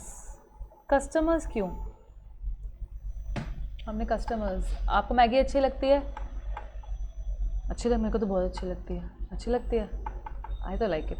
जितना मर्जी बोल दे लेट कंटेंट है, ये है वो है, डी टर्म हम फिर भी खाते हैं ना, अनहेल्दी है फिर भी हम खाएंगे, डी टर्म। चलो, तो अगर हमने मैगी का ऑडिट की बात हो रही है, तो बीइंग कस्टमर्स, मैगी के customers, why it is necessary for you to know about the organisation Maggi as an entity. Again अगर हम बात करें वो लेट कंटेंट वाली, ठीक है? तो लेट कंटेंट तुम्हें पता है न्यूज़ में आया था पिछले कुछ सालों में कि लेट कंटेंट है मैगी में, एंड बहुत ज़्यादा मीडिया में था, जिसकी वजह से मैगी की सेल्स ड्रास्टिकली ड्रॉप हुई थी।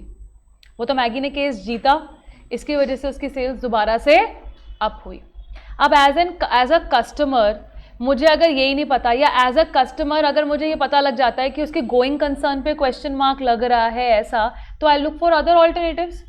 अगर तुम्हें न्यूज़ में पता लग जाएगा या आपके ऑडिट रिपोर्ट में पता लग जाएगा कि भाई ये कंपनी ज़्यादा चल नहीं रही है, इसके अंदर फ्रॉड हो रहा है, बंद होने वाली है, किंगफिशर है जैसे। आपको किंगफिशर बहुत पसंद थी, आपको ट्रैवल करना बहुत अच्छा था, लग्जूरियस एयरलाइन लगती थी, लगता था यार अच्छा खाना दे रहे हैं, अच्छी सीटिंग है, ऐसा है वैसा है, और अगर आपको पता लग जाए कि यार मैं तो इसी में ट्रैवल करता था और ये तो बंद होने वाली है, as a customer you look for alternatives. तो आपके लिए जानना ज़रूरी है ना, how is the company performing. Brand loyalty नाम की कोई चीज़ होती है, इकोनॉमिक्स में हमने पढ़ा था ना, मोनोपोलिस्टिक कंपटीशन में ब्रांड लॉयल्टी के ऊपर ही तो चल रहे हैं ब्रांड्स, है ना? तो उसके लिए अगेन आप ऑडिट रिपोर्ट देखते हैं कि क्या चल रहा है। हर चीज़ मीडिया पे समटाइम्स नहीं आती है।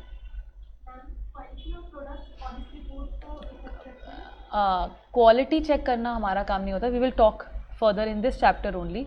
मैगी की क्वालिटी कैसी है, कितनी लेट कंटेंट है, कितनी अनहेल्थी है, कितनी अडल्टरेटेड है, क्या ये एज अ ऑडिटर में चेक कर सकते हो? Do I have that technical skills? Quality को चेक करने के लिए FSSAI का काम है, आपका काम थोड़ी है। तो वो मैं नहीं करूँगी। हाँ, अगर उसकी वजह से फाइनेंशियल इंफॉर्मेशन पे कोई इम्पैक्ट आ रहा है, as per AS1 going concern पे कोई इम्पैक्ट आ रहा है, तो मैं ऑडिट रिपोर्ट पे उस चीज़ को मेंशन करूँगी। एज सच क्वालिटी को चेक करना मेरा काम नहीं है, नहीं है वो मेरा काम। मेरा काम तो ओपिनियन किस पे देना है? फाइनेंशियल इंफॉर्मेशन पे भाई। तो जो उस चीज़ को इम्पैक्ट करेगी मैं सिर्फ वहीं तक देखूंगी, उसके आगे नहीं। कभी किसी ऑडिटर को जेल जाते हुए देखा है? देखा तुमने कौन गया जरा बताना। उसका ऑडिटर जेल में चला गया था या वो सस्पेंड हो गया था आईसीआई की तरफ से? सस्पेंड हुआ है, उसके मेंबरशिप ले ली होगी ज़्यादा से ज़्यादा। जेल नहीं जाने देती आईसीआई कभी अपने ऑडिटर्स को, ध्यान रखना। एक कवच है हमारे पास जो उसके बाद हम बात करेंगे, वो कवच क्या होता है। देयर इज अ कवच ना, I will tell you why. CA किसी और पर्पस के लिए गया हो तो गया हो, ऑडिट के लिए नहीं जाएगा, दैट आई नो। किसी और धांधलेबाजी की हो तो मैं उसके लिए नहीं बोल सकती, बट आईसीएआई हमेशा प्रोटेक्ट करता है। कैसे प्रोटेक्ट करता है इसके बाद बात करेंगे, पहले ही लिखते हैं, प्रैक्टिकली इसको समझते हैं, ठीक है। चलो, कस्टमर्स लिख लिया, उसके बाद गवर्नमेंट,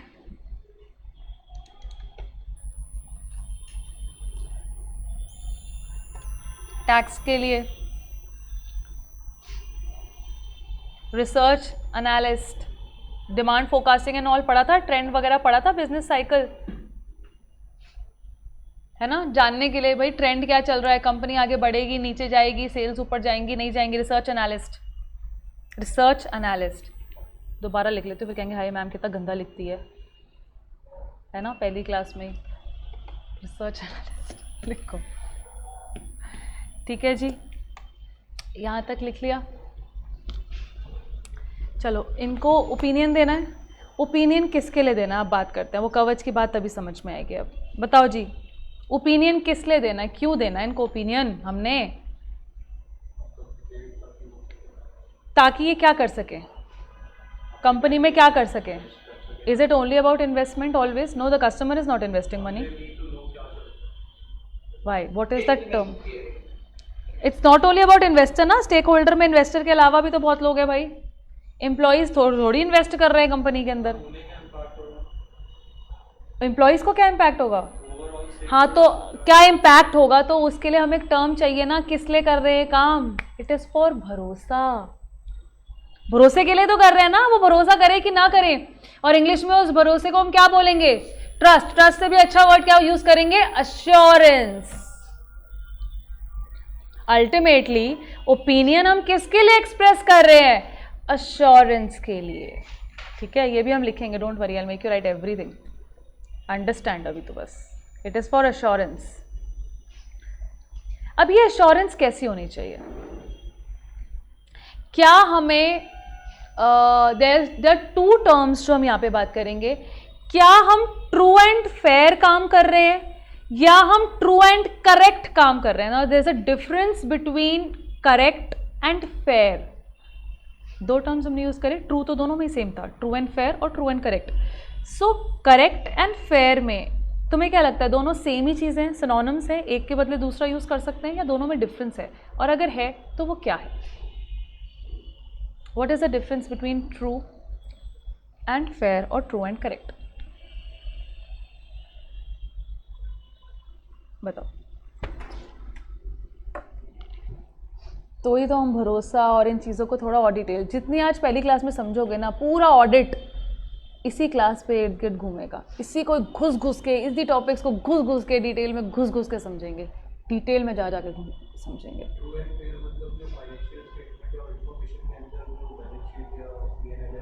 वो सारे फेयर पॉइंट ऑफ व्यू देते हैं कि ये सारा सही है, करेक्ट मतलब कि बस उस पे भरोसा रखने की हाँ ये सही नहीं, करेक्ट पूरी सही है। हाँ, करेक्ट पूरा सही होता है, ओके। तो ऑडिटर ट्रू एंड करेक्ट काम, फेयर मतलब तुम कह रहे हो कि 100% एक्यूरेसी नहीं है, you talking fair means 100% accuracy नहीं है एंड करेक्ट मीन्स 100% एक्यूरेसी है, ठीक है। नाउ ऑडिटर कैसा काम कर रहा है, ट्रू एंड फेयर या true and correct? Financial statements को चेक करना तो हमने बोल दिया, independent examination of financial information तो बोल दिया। क्या ये काम ट्रू एंड फेयर होना चाहिए या ट्रू एंड करेक्ट? फेयर होना चाहिए। क्यों? अभी तो हमने बोला कितने सारे लोग हैं, स्टेक होल्डर्स हैं जो इस पे रिलाई कर रहे हैं। ट्रू एंड करेक्ट होना चाहिए, 100% एक्यूरेसी। कैसे करेंगे हम ये 100% एक्यूरेसी? जो भी बोल रहे हो जस्टिफाई करो, अभी सही गलत तो मैं बता ही नहीं रही। पॉसिबिलिटीज नहीं है कि हम इतनी सारी चीज़ को चेक कर पाएं। जैसे फॉर एग्जांपल अगर रिलायंस इंडस्ट्रीज है, क्योंकि कितनी सारी इन्वेंट्रीज है, पर डे में कितने करोड़ों ट्रांजेक्शन हो रही पर डे, तो उसको कैसे चेक कर सकते हैं? अगर सैम्पलिंग भी करेंगे तो करेक्ट नहीं हो पाएगी ना फिर हमारी, क्योंकि हमने हर करोड़ ट्रांजेक्शन को चेक कर। See, it will be true and fair always and not true and correct. हम 100% चीज़ों को चेक नहीं कर सकते हैं, हमारे पास टाइम बाउंड काम होता है। क्या ऑडिट पूरा साल चलता है? जब फाइनेंशियल स्टेटमेंट बनेगी उसी के बाद तो शुरू होगा। और आप एक टाइम पे 20 क्लाइंट उठा सकते हो, पूरे साल में खाली 20 ही थोड़ी करोगे। आप उसके बाद भी तो कंप्लीट करोगे, तो 3, 4, 6 महीने से ज्यादा क्या ऑडिट करोगे एक क्लाइंट का? जी वन एग्जांपल की लाइक कि अभी AQI इंडेक्स ज्यादा है, AQI बट जहाँ पर उसके पास में जो भी यहाँ पर रिपोर्ट करा जाता है वहाँ पर दिल्ली सरकार पानी का छिड़काव कर रही है। सो एक्चुअली पब्लिक जो ऑडिट कर रही है वो ट्रू सेंस में कर रही है, वो अपने अपनी डेटा मीटर से चेक कर पा रही है कि 600 पार है, 500 पार है। नहीं, true and fair, true and correct में हम ये नहीं कह सकते, बट हम ये जरूर कह सकते हैं कि ये फ्रॉड हो रहा है, this is happening is wrong. Actually में ये हो रहा है, गवर्नमेंट यही कर रही है कि जहाँ पे जो मेजरमेंट रखी है AQI को करने के लिए, वहाँ पे वो छिड़काव करके AQI कम दिखा रहे हैं, but AQI level is much more. And if your air purifiers हैं घर पे तो you can see how much dust is being collected, and इतनी फ्रीक्वेंटली वो कलेक्ट हो रही है, कितनी थिक वो कलेक्ट हो रही है, कितने बच्चे बीमार हो रहे हैं, lot of cough is happening, so it is quite visible. So वो फ्रॉड है, बट वो फेयर एंड करेक्टनेस का एग्जाम्पल में हम नहीं समझ सकते हैं उस चीज़ को। हम फेयर एंड करेक्टनेस में ये समझ सकते हैं क्योंकि हमारे पास टाइम बाउंड होता है, हमारे पास बहुत लार्ज वॉल्यूमिनस डेटा होता है, और अगर एक ही ऑडिटर और उसकी टीम अगर काम कर रही है तो आप 100% checking of all the things नहीं कर सकते हैं हर बार। इसीलिए हम हमेशा क्या करते हैं फाइनेंशियल स्टेटमेंट्स को? True and fair. अब ट्रू एंड फेयर का मतलब क्या हुआ? क्या इसका मतलब है कि जितनी बड़ी बड़ी गलतियां हो रही हैं उसको भी नजरअंदाज कर दो? ऐसा है? फ्रॉड हो रहा है, जाने दो, ट्रू एंड फेयर कर रहे हैं भाई। फिर कैसे होना चाहिए ये? इसकी कोई बेंचमार्क, कुछ डेफिनेशन, कुछ लाइन होनी चाहिए ना। तो what should B that line? क्या होना चाहिए? ट्रू एंड फेयर का मतलब क्या होना चाहिए? फिर ये तो समझ में आ गया भाई, ट्रू एंड करेक्ट नहीं होगा, 100% एक्यूरेटली हम चीजें चेक नहीं कर सकते हैं, ह्यूमनली पॉसिबल नहीं है। समझ में आ रहा है? Practically it's not possible. छोटी ऑर्गेनाइजेशन सोल प्रोप्राइटर का शायद कर लो, बट रिलायंस इंडस्ट्री का कर पाओगे? नहीं कर पाओगे ना। सो ह्यूमनली इट्स नॉट पॉसिबल। फिर क्या करें जी? क्या करें फिर? ऐसा ट्रू एंड फेयर के अंदर क्या आना चाहिए? क्या बड़ी गलतियां भी नजरअंदाज कर ले? अच्छा, गलती पकड़ना हमारा काम है कि नहीं है? इसी के लिए तो हम कर रहे हैं फाइनेंशियल स्टेटमेंट्स को एग्जामिन, ताकि हमें गलतियां पता लगे। तो गलतियों को इंग्लिश में क्या कहेंगे हम? मिस्टेक्स और मिसस्टेटमेंट। मिसस्टेटमेंट या तो एरर से होगी या फ्रॉड से, मतलब या गलती से अनइंटेंशनल हो सकती है, अकाउंट्स में पढ़ते हैं ना, या तो वो अनइंटेंशनल होगी या इंटेंशनल होगी, फ्रॉड से रिलेटेड। तो हमारा काम गलतियों को ढूंढना है।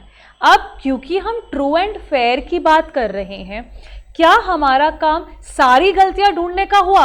नहीं, बिकॉज हम 100% एक्यूरेटली तो नहीं काम कर पा रहे ना, तो सारी गलतियां तो नहीं पकड़ पाएंगे। तो फिर कौन सी गलती पकड़नी चाहिए? बड़ी हो। बड़ी के लिए हम क्या टर्म यूज करेंगे? Material misstatement. दैट मीन्स गलती तो हो बट मटीरियल। अब मटीरियल का मतलब मैम ऐसी गलती जो स्टेक होल्डर्स या इंटेंडेड यूजर्स के डिसीजन को इंपैक्ट करे, बिकॉज अल्टीमेटली हम किसके लिए ओपिनियन दे रहे हैं? स्टेक होल्डर्स के लिए। तो एटलीस्ट वो गलती जो उनके डिसीजंस को इंपैक्ट कर रही है उसको आइडेंटिफाई करना हमारा काम है। समझ में आया? तो ट्रू एंड करेक्ट तो हम नहीं करने वाले, ट्रू एंड फेयर करने वाले हैं। और ट्रू एंड फेयर का मतलब है that the material misstatements, that means that the financial statements are free from at least what?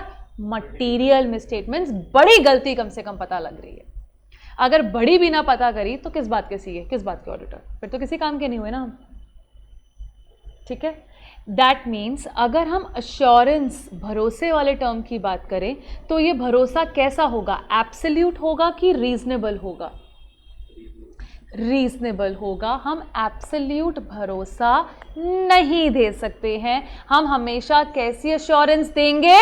Reasonable. और रीजनेबल का मतलब है that the financial statements are free from material misstatements, कम से कम। और यही ढाल कवच है हमारे पास। अगर कोई गलती मिलती है तो हम जेल इसीलिए नहीं जाते हैं क्योंकि हम कैसी एश्योरेंस दे रहे हैं? Reasonable. There is no benchmark और list defining what is reasonable and what is not. It depends upon the situation, circumstances, entity and time which will change. एक जैसा तो नहीं है ना, यही ढाल है और इसी ढाल के भरोसे कभी कोई ऑडिटर जेल नहीं जाता। रीजनेबल एश्योरेंस के ढाल मिल जाती है उसको, ICAI ढाल बना देता है। बट इसका मतलब ये नहीं है कि ऑडिटर अपना काम ठीक से नहीं करेगा और कहेगा कि भाई रीजनेबल एश्योरेंस है, मैं क्यों करूँ। नहीं, वो अपनी ड्यूटी अच्छे से निभाएगा। ICAI ने गाइडलाइंस दी हैं, स्टैंडर्ड्स दिए हैं फॉलो करने के लिए, यूनिफॉर्मिटी लाने के लिए, वो अपना काम ठीक से करेगा। हाँ, बट एब्सोल्यूट एश्योरेंस कभी भी नहीं दे सकता है। अब समझ में आई इतनी सारी बात? ठीक है, तो अब अगली बात लिखना शुरू करते हैं। अगला क्वेश्चन लिखिए। ठीक है, अब कहानी आती है, ये जो मैम हम ओपिनियन दे रहे हैं, ये कौन दे रहा है? हु एक्सप्रेस, कौन करता है? Expresses it, auditor. ये ऑडिटर कौन है? क्या ये सिर्फ CA है? अभी इसके बारे में बात करनी है ना हमें। Who expresses it. तो मैम आंसर तो हमें मोटा मोटा पता है, बट अगेन हम उसको ना बता ही नहीं पाएंगे। ऑडिटर। अभी ऑडिटर कौन है भाई?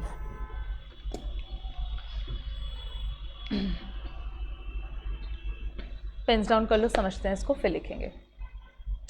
मैम ऑडिटर सबसे पहले तो इंडिपेंडेंट होना चाहिए। दैट मीन्स हमारा जो सब्जेक्ट है ऑडिट का, उसमें जब भी हम ऑडिटर की बात करेंगे, it will always be statutory और external auditor will be talking about. ठीक है, external auditor, statutory auditor, they are concurrent auditors also, they are internal auditors also. हम उनके बारे में बात करेंगे अपने ऑडिट के अंदर। बट अभी जो हम फाइनेंशियल स्टेटमेंट्स की ऑडिट की बात कर रहे हैं, जितना भी कॉन्सेप्ट्स की बात कर रहे हैं, we are talking always in perspective of the statutory और the external auditor. So who is this external auditor? कौन है ये बंदा? ये आपने कहा एक CA है। जब आप CA बन जाओगे, आपको एक मेंबरशिप नंबर दिया जाएगा ICAI की तरफ से। ठीक है, एक कार्ड मिलेगा जिसमें तुम्हारा मेंबरशिप नंबर, तुम्हारी फोटो, तुम्हारा सिग्नेचर एम्बॉस्ड होगा। ठीक है, क्या उसके बिहाफ पे तुम ऑडिट कर सकते हो? नहीं। आप अपनी फर्म खोलेंगे सबसे पहले। आप या तो CA बन के जॉब में जाएंगे या फर्म खोलेंगे। और भी ऑप्शंस होते हैं हालांकि, बट मोटे मोटे ये दो ही होते हैं, या तो हम जॉब में जाते हैं या हम फर्म खोलते हैं। अगर आप किसी के अंडर काम कर रहे हैं as an employee in a big company, क्या आप ऑडिट कर पाएंगे? हम इंडिपेंडेंट ही नहीं हो पाएंगे तो हम नहीं कर पाएंगे, तो वो तो ऑडिटर नहीं हो सकता। फिर समझो इस बात को। तो मैम ऑडिटर कौन होगा?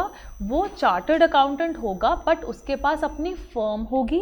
और अपनी फर्म होने के लिए आपको एक फॉर्म फिल करना पड़ता है जिसमें आप अपना फर्म नेम देते हैं, सजेस्ट करते हैं 2-3 फर्म नेम्स, क्योंकि बहुत सारे लोगों के नेम्स सेम होते हैं, सरनेम सेम होते हैं। हमारे गुप्ते अग्रवाल कितने सारे CAs होते हैं, उनके तो ब्लड में होता है ना, तो सेम हो जाएगा तो फिर कंफ्यूजन हो जाएगी। इसलिए 2-3 आपसे नेम्स मांगे जाते हैं। 1 name is allocated to your firm and there is a firm number also which is unique allocated to you. That means auditor वही बन पाएगा जो CA होगा, प्लस उसके पास COP होगी, that means certificate of practice। सबसे पहली चीज़ वही ऑडिट कर सकता है और वही साइन कर सकता है। जब आप साइन करेंगे, आप अपने फर्म का ठप्पा भी डालेंगे, अपनी फर्म नेम और नंबर भी डालेंगे और साइन भी करेंगे उसके बिहाफ पे। पहली चीज़ तो ये होगी, ऑडिटर को ये होना चाहिए। और दूसरा, क्या उसको सिर्फ ऑडिटिंग नॉलेज होगी तो चलेगा काम? नहीं, उसको अकाउंट्स की नॉलेज होनी चाहिए, अकाउंटिंग स्टैंडर्ड्स की नॉलेज होनी चाहिए, लॉ की नॉलेज होनी चाहिए जो आप पढ़ रहे हो, कौन से लॉज अप्लाई हो रहे हैं एंटिटी के ऊपर, है ना। और लॉज रिलेटेड हो गया, compliance, costing, why costing, yes costing की नॉलेज होनी चाहिए। वाई बजट कैसा बन रहा है, हम बजट को एक्चुअल्स में कंपेयर करेंगे। जितने कंपनी ने टारगेट बोला था वो कंपनी ने अचीव किया, अगर नहीं किया फ्रॉड तो नहीं हो रहा।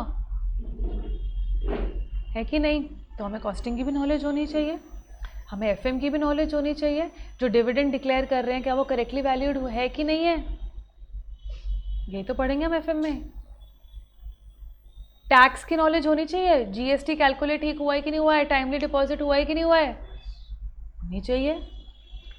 इंफॉर्मेशन टेक्नोलॉजी की नॉलेज होनी चाहिए, कौन सा सॉफ्टवेयर यूज़ हो रहा है, कैसे यूज़ हो रहा है, एंट्री कैसे पास हो रही है, सेव कैसे हो रही है, उसके बगैर ऑडिट कर लेंगे, एंट्री समझ लेंगे, गलती ढूंढ लेंगे, उसकी नॉलेज होनी चाहिए।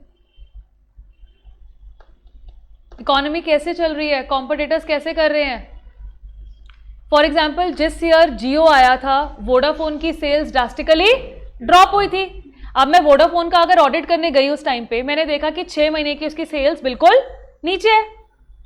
अब अगर मुझे यही नहीं पता कि कॉम्पिटिटर आने की वजह से हुआ, तो मैं तो सारा टाइम यही ढूंढने में लगा दूंगी कि भाई रीजन क्या था उसके 6 महीने की सेल्स ड्रॉप आउट होने का।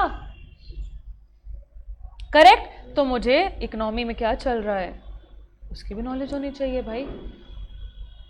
सो that means an auditor is a person जो सीए है विद अ सीओपी प्लस उसके पास good accounting, auditing and other discipline की नॉलेज है, तभी आप अच्छे ऑडिटर बन पाओगे। ठीक है, ये लिखो फिर, अब लिखो जी।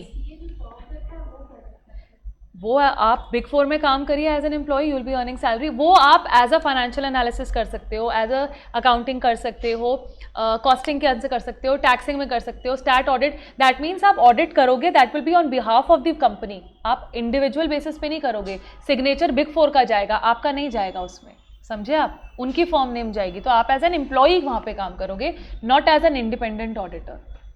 Got it? जब आप जॉब करोगे, ठीक है। तो लिखो, ये कौन है? ये है सीए प्लस उसके पास क्या होगी? COP which is certificate of practice, plus good accounting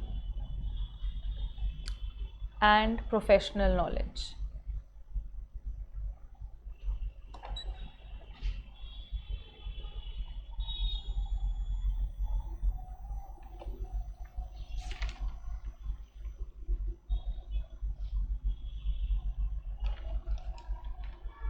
ठीक, क्लियर है यहाँ तक? चलिए अब true and fair and true and correct का मीनिंग भी लिख लें। लिख लें, ये भी हमने समझ तो लिया है ना? तो लिख लो ट्रू एंड फेयर या ट्रू एंड करेक्ट लिख लो पहले, ट्रू एंड करेक्ट, और वहाँ क्रॉस मार लो क्योंकि हम नहीं करने वाले हैं, और इसका मतलब होता है 100% accuracy.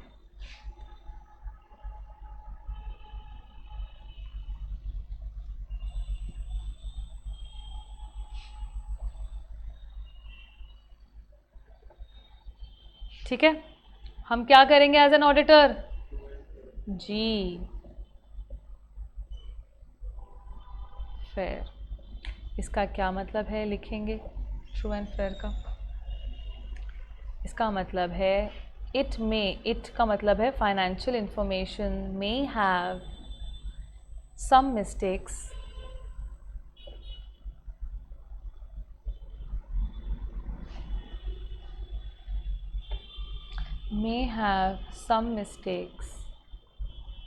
but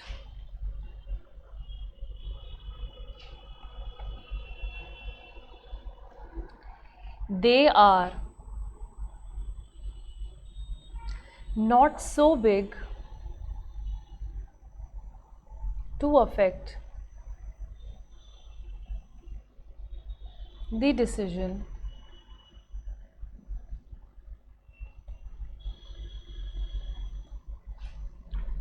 of the users of financial statement। और ये users कौन है? हमारे स्टेक होल्डर्स। आप समझ में आई? तो बड़ी गलती मटीरियल मिसस्टेटमेंट की बात हो रही है, दैट मीन्स गलती तो होगी, सारी गलतियां नहीं पकड़ सकते, बट वही पकड़ सकते हैं, वही पकड़ने की कोशिश करेंगे जो डिसीजन ऑफ यूजर्स को इम्पैक्ट कर रहे हैं। यहाँ तक कहानी समझ में आई? चलो अब एक स्टेटमेंट लिखो जिसका आंसर तुम लिखोगे। लिखो एक स्टेटमेंट, आज का लास्ट पार्ट यही करेंगे हम। आज कोई रीडिंग नहीं करा रही क्योंकि मॉड्यूल है ही नहीं तुम्हारे पास अगली क्लास में।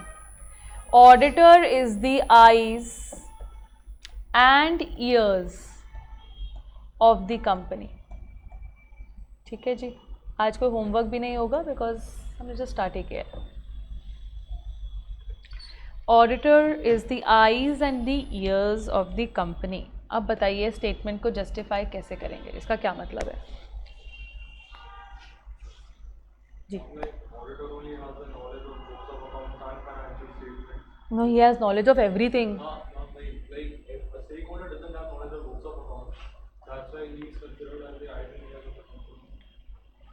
ठीक है, उसको थोड़ा सा और ठीक बोला है, उसको थोड़ा सा और रिफाइनमेंट की ज़रूरत है। ट्रैक ठीक है, समझ ठीक है, इसको थोड़ा सा और रिफाइन करो। कैसे अगर पेपर में स्टेटमेंट आती है तो इसको कैसे जस्टिफाई करेंगे हम? इनसाइट देना, हाँ, उसका काम इनसाइट देना है। ठीक है, दैट मीन्स उसका काम फाइनेंशियल स्टेटमेंट्स को बनाना है? नहीं, हाँ, उसका काम सिर्फ इवैल्यूएट करना है। तो इसका आंसर लिखो आप, प्राइमरी रिस्पॉन्सिबिलिटी लिखो, मैं नहीं लिखवाऊंगी, ये आप अपने आप लिखेंगे। Primary responsibility of preparing the financial statement is of the, कौन है वो? Is of the auditor. पिटाई हो जाएगी अभी तुम्हारी। क्या लिखा है पहले पढ़ो। हाँ जी, primary responsibility of preparing the financial statement is of the management. Auditor will only do what? उसका प्राइमरी काम क्या है? Evaluate and express an opinion on the financial statement. इसलिए हमारे आईज एंड ईयर्स है बस। लिखा? दोबारा बोलूं? हो गया? बता दो, मैंने क्योंकि बोल दिया है। क्या लिखा है बोलो? हाँ, primary responsibility of preparing the financial statement is of the management and the auditor will only evaluate and express an opinion. ठीक है Raje? Express an opinion on the financial statements. तो प्राइमरी काम हमारा क्या है? ओपिनियन को एक्सप्रेस करना और स्टेक होल्डर्स को क्या देना? भरोसा, अश्योरेंस। और ये अश्योरेंस कैसी होती है? रीजनेबल, एब्सोल्यूट कभी भी नहीं होगी। हम हमेशा कैसा व्यू देंगे? True and fair. True and fair का मतलब है कम से कम मटीरियल मिसस्टेटमेंट्स आइडेंटिफाई कर रहे हैं। जैसे लॉ में लॉ के टर्म्स यूज करते हैं, ऐसे ऑडिट में ऑडिट की टर्मिनोलॉजीज को यूज करेंगे। Material misstatement is one, reasonable assurance is other, true and fair ऐसे वर्ड्स को यूज किया जाएगा। ठीक है, तो बुक को बंद कर दो। आज के लिए इतना ही था। एक बार इवैल्यूएट करते हैं जितना हमने पढ़ा, हमें समझ में आया।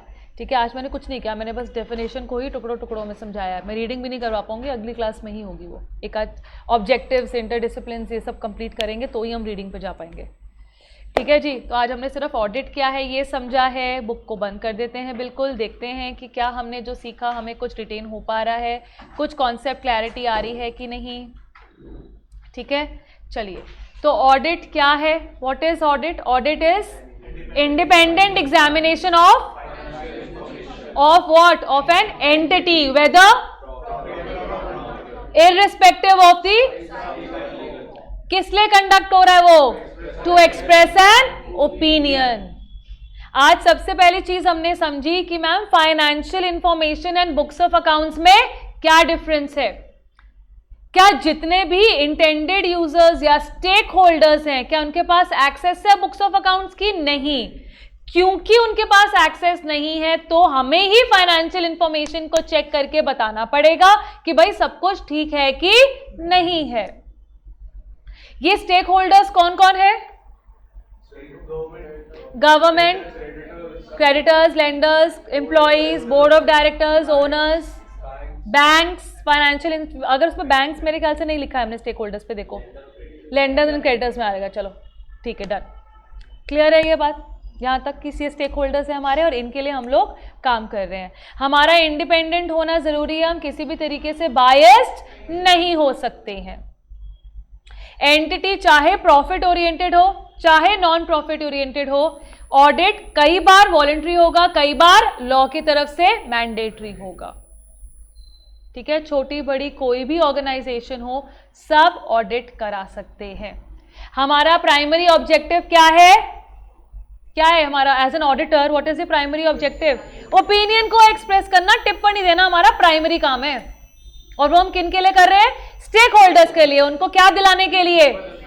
अश्योरेंस, भरोसा, और वो भी कैसा? रीजनेबल। हम एब्सोल्यूट अश्योरेंस कभी भी नहीं दे सकते हैं। हम हमेशा कैसी ओपिनियन देंगे? True and fair. True and fair का मतलब that the financial statements are free from material misstatements. इतना ही तो किया हमने आज, और क्या किया? यही तो कुछ लिखा है।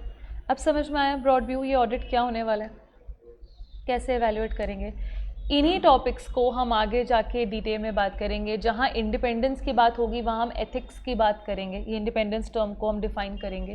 फाइनेंशियल इंफॉर्मेशन की एक एक आइटम को कैसे एवेल्युएट करना है, ऑडिट करना है, चैप्टर 5 में बात करेंगे। ठीक है, ये ओपिनियन, ये रिपोर्ट कैसे बनेगी, चैप्टर 7 में बात करेंगे। तो बेसिक इंटरनल कंट्रोल मैंने अभी सिखाया, बैक एंड पे जो काम होता है उसके लिए पूरा तीसरा चैप्टर है internal control in detail we will be talking about. तो यही ऑडिट है जिसको हम डिटेल में, टुकड़ों में आगे जाके चैप्टर्स में बात करेंगे। ठीक है, तो आज की क्लास समझ में आई? ठीक है, क्लास को मिस नहीं करना है। क्लास का फ्लो होता है, एक एपिसोड से दूसरे एपिसोड में जाएंगे, एक एपिसोड छूटा हमारा लिंक छूटा, और क्लाइमैक्स तो फिर बिल्कुल ही नहीं समझ में आएगा। जब मॉड्यूल 2 पे चले जाएंगे बिल्कुल सिर से उड़ेगा, OHT हो जाएगा, ओवरहेड ट्रांसमिशन जिसे कहते हैं। ठीक है, तो कोशिश करेंगे क्लास के बिगनिंग एंड क्लास के एंड में रिविजन्स लें, टाइम के हिसाब से देखेंगे, रिवाइज करके क्लास में बैठना, रीडिंग करके, कई बार रीडिंग क्लास में ही होगी, कुछ पार्ट्स रीडिंग होमवर्क पे होगी। ठीक है, रीडिंग करके आना, जितनी बार मिनिमम 5 रीडिंग्स मॉड्यूल की is important to gain confidence कि हमें आता है। I will be giving you question bank. ठीक है, मैंने क्वेश्चन बैंक बना रखा है, प्रीवियस ईयर्स में जितने भी क्वेश्चंस आए हैं चैप्टर वाइज, MCQs भी एंड सब्जेक्टिव क्वेश्चंस भी आपको मिल जाएगा। उसके अलावा MTP, RTP जो भी रिसेंट आएगी मैं आपको आपके व्हाट्सएप ग्रुप में भेज दूंगी ICAI की वेबसाइट से डाउनलोड करके।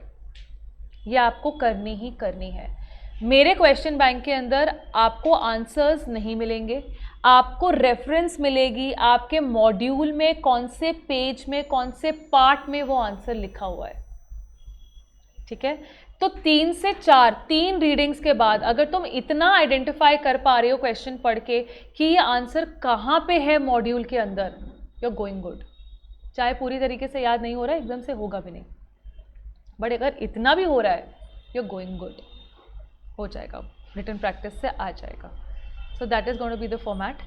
ठीक है, कोई दिक्कत हो, कोई बात हो तो मुझे बता देना। ऑनलाइन बच्चे समझ में आ रही है, मैं क्लास आज जल्दी ओवर कर रही हूँ क्योंकि इसके आगे कॉन्सेप्ट बताऊंगी, कोई फ़ायदा नहीं है। We'll do it in the next class with fresh mind. ठीक है, तो ऑनलाइन बच्चे क्लास समझ में आई राजे? जिन्होंने लेट ज्वाइन किया था उनको आई?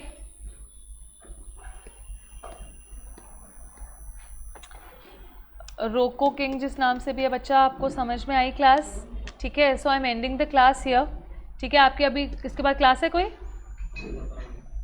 अच्छा ठीक है, तो देन सर से पूछ लो, यासन जी से पूछ लो, and then we'll take the class. हमारी क्लास आज क्या है? ट्यूसडे है ना? थर्सडे हमारी क्लास है, फिर क्लास ऑन थर्सडे। ठीक है जी, धीरे धीरे टाइम बढ़ाएंगे, आज तो कम टाइम लिया है, मैं 2 के 2.5 भी आवर्स भी कर दूंगी अब थोड़ी थोड़ी आगे जाके, so we'll increase the time. ठीक है जी, चलिए।